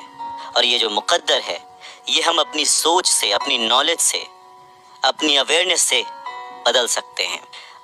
अमीरी और गरीबी में सिर्फ सोच और समझ का ही फासला है। न हारना जरूरी है न जीतना जरूरी है, अरे ये जीवन का खेल है, इसे खेलना जरूरी है। रॉबर्ट टी कियोसाकी कहते हैं कि पैसे कमाना भी एक खेल ही है। अगर आप इसे एक खेल की तरह एंजॉय करेंगे तो आप और ज्यादा रिच होते जाएंगे। हर हफ्ते वो निवेश करते हैं और कभी हारते हैं कभी जीतते हैं। जब जीतते हैं तो उस निवेश को अगले हफ्ते के लिए सेव कर लेते हैं और जब हारते हैं तो खुद से जीतने वाले की आंख में आंख डालकर कहते हैं ठीक है, अगले सैटरडे फिर मिलते हैं। रॉबर्ट टी कियोसाकी की बात से ये समझ में आता है कि पैसा कमाना भी खेल जैसा ही है। अगर आप उसे एंजॉय करते हैं, उसके पीछे नहीं भागते हैं, तो आप धीरे धीरे ही सही पर ग्रो करेंगे और जल्द ही अमीर बन जाएंगे। इंसान गलतियां करता है और उन गलतियों से सीखता है। अमीर बनना भी कुछ वैसा ही है। कभी आप गलती करते हैं और हार जाते हैं, कभी आप उस गलती को सुधारते हैं और जीत जाते हैं। वैसे बचपन से जवानी तक जब भी हम स्कूल्स में पढ़ते हैं या हमारे आसपास भी, बच्चों को गलतियां करना अलाउड नहीं होता। उन्हें कहा तो जरूर जाता है कि आप गलती कर सकते हैं, पर जैसे ही बच्चा गलती करता है उसे टोक दिया जाता है, उसे रोक दिया जाता है, उसे डांटा जाता है और धीरे धीरे हमारे मन में ये धारणा बन जाती है कि गलती करना इज नॉट अलाउड। पर अगर देखा जाए, हम इंसान गलती करके ही सीखते हैं। हमने आज तक जो कुछ भी अचीव किया है अपनी गलतियों से अचीव किया है। इसी बात को आगे बढ़ाते हुए रॉबर्ट टी कियोसाकी कहते हैं कि इन्वेस्टर्स दो तरह के होते हैं। पहले वो जो नॉर्मल इन्वेस्टर्स होते हैं, जो एक पैकेज में निवेश करते हैं, रिटेल आउटलेट में फ़ोन करते हैं जैसे एक रियल एस्टेट कंपनी या स्टॉक ब्रोकर या फाइनेंशियल प्लानर को, और फिर वो कुछ छोटा छोटा खरीद लेते हैं। ये एक म्यूचुअल फंड, स्टॉक या बॉन्ड हो सकता है। ये निवेश का एक अच्छा और साफ सुथरा तरीका है और आसान भी है। ये उसी तरह की खरीदारी हो गई जैसे कि कोई कस्टमर कंप्यूटर स्टोर में जाकर शेल्फ पर रखे कंप्यूटर को खरीद ले। वहीं दूसरी तरह के जो इन्वेस्टर्स होते हैं वो अपने इन्वेस्टमेंट को बनाते हैं। वो किसी दूसरे से नहीं खरीदते, वो अपना इन्वेस्टमेंट खुद बनाते हैं। इस तरह के इन्वेस्टर्स आमतौर पर अपने सौदों को असेंबल करते हैं।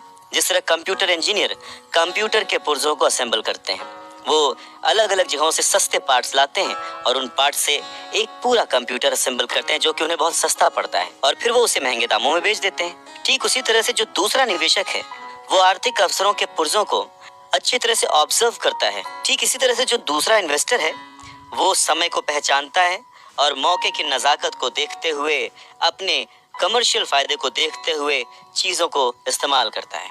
और जो दूसरे किस्म का इन्वेस्टर है, सच में वही प्रोफेशनल इन्वेस्टर होता है।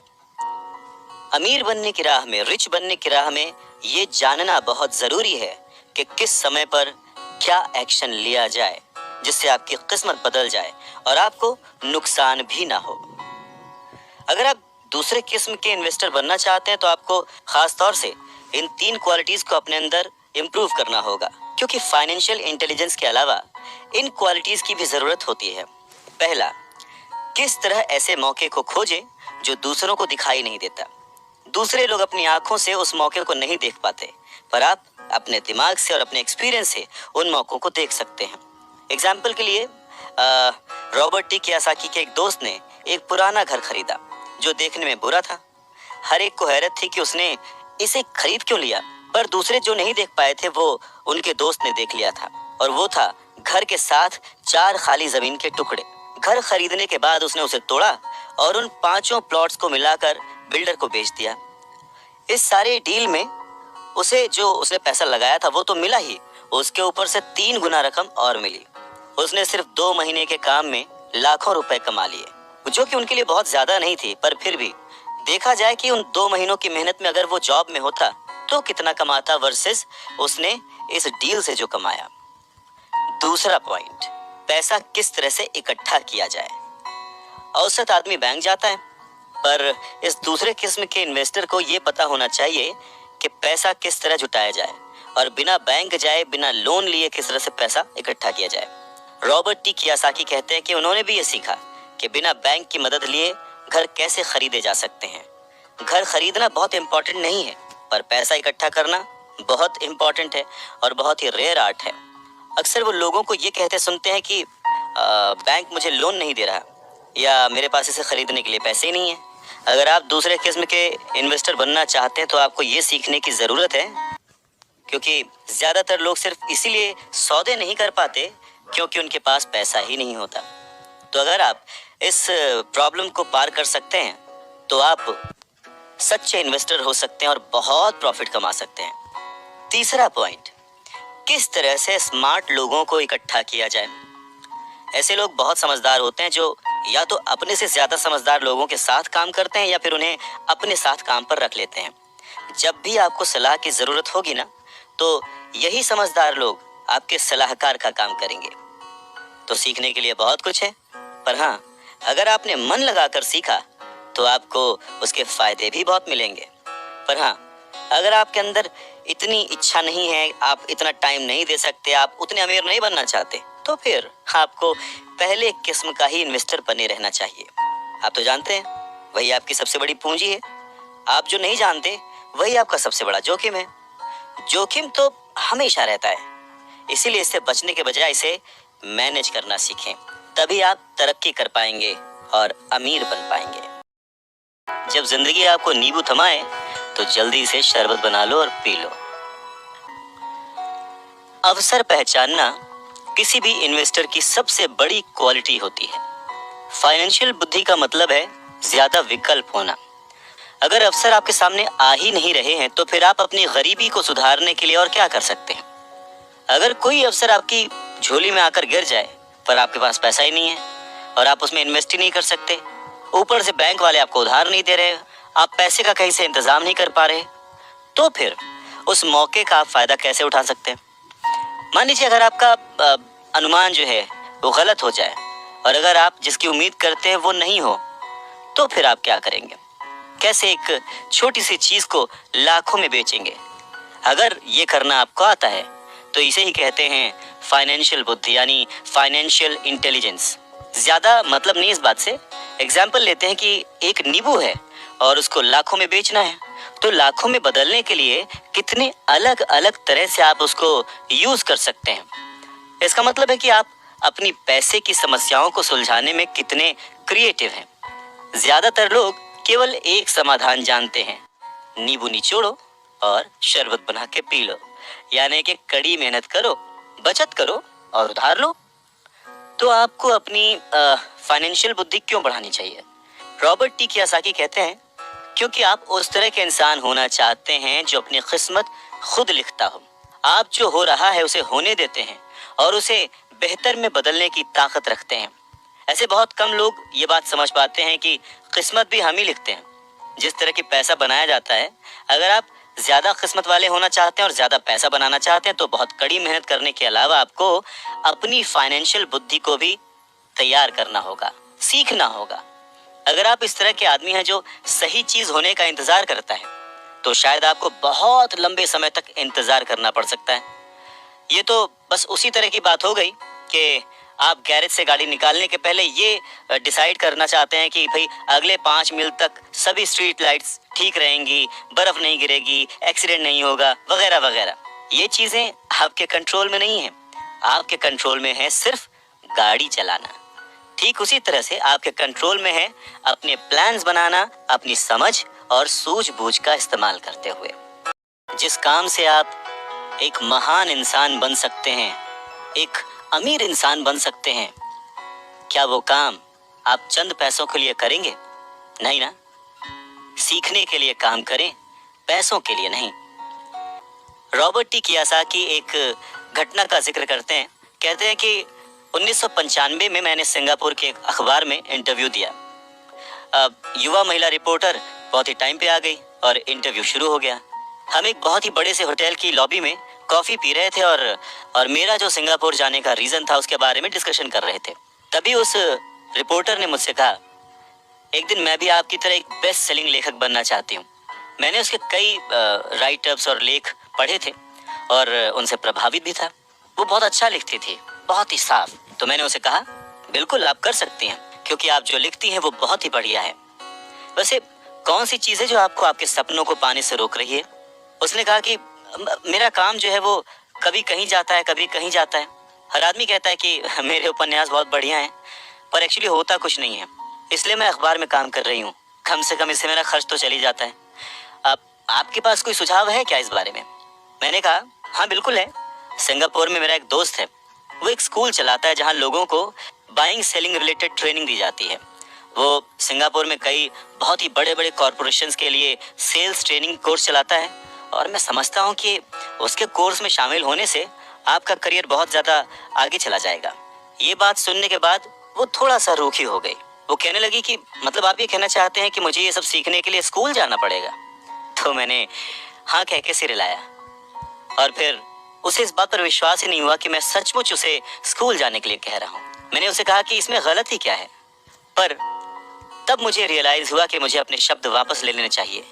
उसे मेरी किसी बात का बुरा लग गया था शायद, और अब मैं सोच रहा था कि कितना अच्छा होता अगर मैंने उसे कुछ भी सुझाव नहीं दिया होता। उसकी मदद करने की कोशिश में मैंने वो सुझाव दिया था, और अब मुझे खुद ही बुरा लग रहा था। उसने कहा कि मेरे पास इंग्लिश लिटरेचर में मास्टर्स डिग्री है, मैं सेल्समैन बनना सीखने के लिए स्कूल क्यों जाऊं? मैं एक प्रोफेशन में प्रशिक्षित होने के लिए स्कूल गई थी ताकि मुझे सेल्समैन ना बनना पड़े। अब वो अपना ब्रीफकेस ताकत से बंद कर रही थी, और इंटरव्यू खत्म हो चुका था, और उसकी बॉडी लैंग्वेज से पता लग रहा था कि वो नाराज थे। वहीं कॉफी टेबल पर मेरी एक बेस्ट सेलिंग बुक रखी हुई थी। मैंने उसे उठाया और उस लेडी के द्वारा लिखे गए नोट्स को भी अपने दूसरे हाथ में रखा। मैंने उसे कहा कि क्या आप इसे देख सकती हैं? मैंने उसके नोट्स की तरफ इशारा किया। उसने अपने नोट्स पर नजर डाली। क्या? उसने उलझन में कहा। एक बार फिर मैंने उसके नोट्स की तरफ जानबूझकर इशारा किया। एक बार फिर मैंने उसके नोट्स की तरफ जानबूझकर इशारा किया, जिस पर उसने लिखा था रॉबर्ट कियोसाकी, बेस्ट सेलिंग लेखक। यहाँ पर बेस्ट सेलिंग राइटर लिखा हुआ है, ना कि बेस्ट राइटिंग राइटर। तब उसे मेरी बात समझ में आई। लहरों से डर करके नौका पार नहीं होती, कोशिश करने वालों की हार नहीं होती। रॉबर्ट टी कियोसाकी कहते हैं कि जब आप रिच बनने की सोचते हैं, रिच बनने की ठानते हैं, अमीर बनने की कोशिश करते हैं, तो बहुत सारी बाधाओं को पार करना पड़ता है। तो उनके अनुसार अमीरी की राह में ऐसी 5 बाधाएं हैं जो लोगों को रोकती हैं आगे बढ़ने से। सो पहला कारण है डर, पैसा खोने के डर से पार पाना।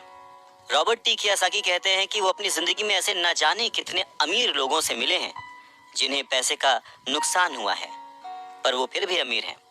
पर ऐसे एक भी गरीब इंसान से नहीं मिले हैं जिसने अपनी एक दमड़ी भी खोई है अमीर बनने की राह में, इन्वेस्टमेंट की राह में। पैसा खो जाने का डर बहुत ही नेचुरल है, बहुत ही स्वाभाविक है। ये हर इंसान को होता है, अमीरों को भी होता है, गरीबों को भी होता है।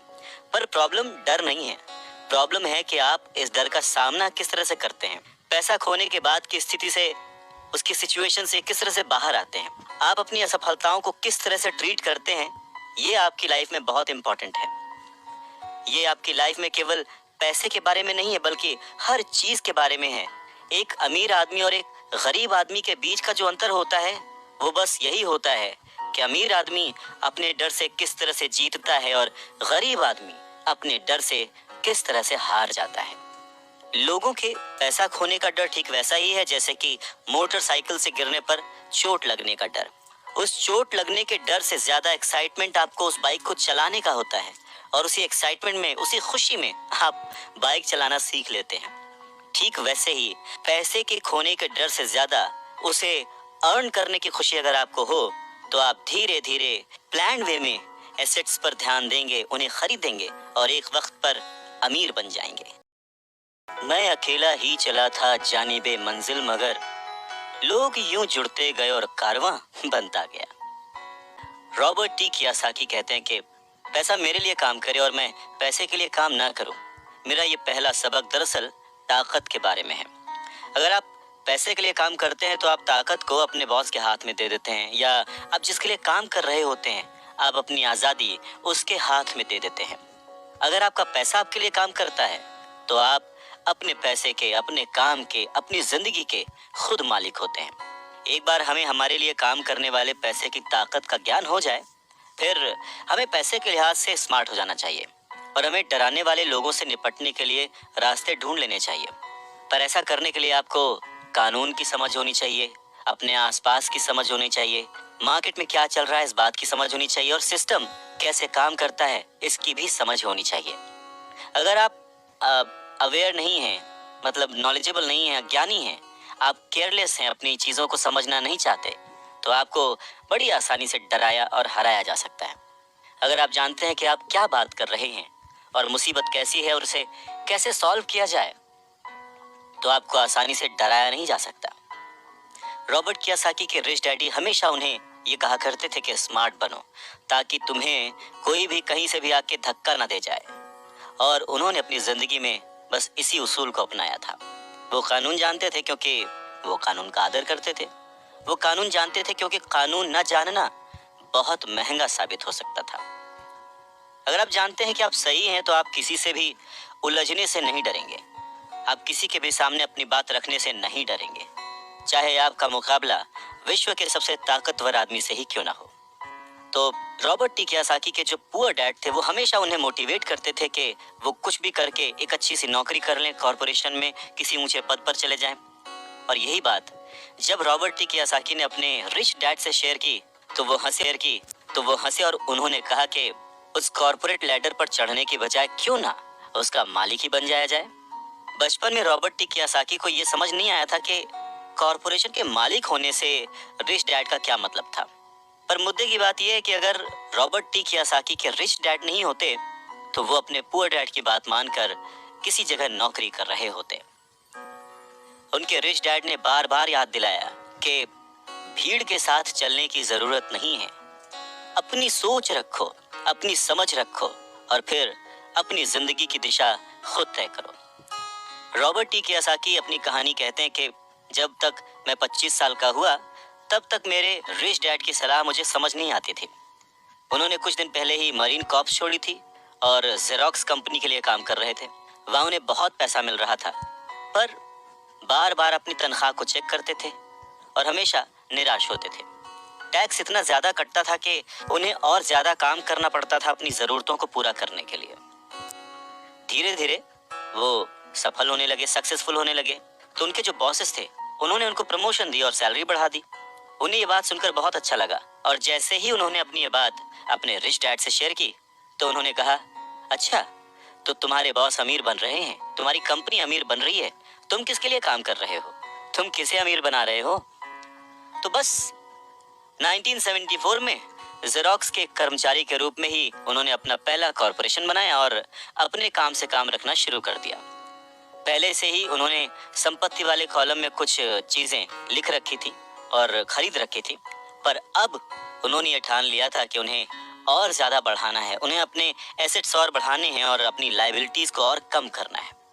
जैसे जैसे वक्त बीतता गया, जैसे जैसे रॉबर्ट टी कियोसाकी पैसे को समझते गए, इसके गणित को समझते गए, इसके व्यवहार को समझते गए, उन्हें अपने रिच डैडी की सलाह समझ में आने लगी। एक बार उन्होंने अपने काम से काम रखने की ठान ली और अपनी संपत्तियां, अपने एसेट्स बढ़ाने शुरू कर दिए और एक बेहतरीन कर्मचारी बन गए। उनके पास अब एक लक्ष्य था। वो सुबह जल्दी जाते थे, मेहनत से काम करते थे, ज्यादा से ज्यादा पैसे कमाते थे और अपने रियल एस्टेट में इन्वेस्ट करते थे। और वो दौर भी ऐसा था कि उस समय नई नई चीजें, नए नए डेवलपमेंट्स हो रहे थे जिसमें संभावनाएं तलाश की जा सकती थी। तो उन्होंने जेरोक्स मशीनें बेची।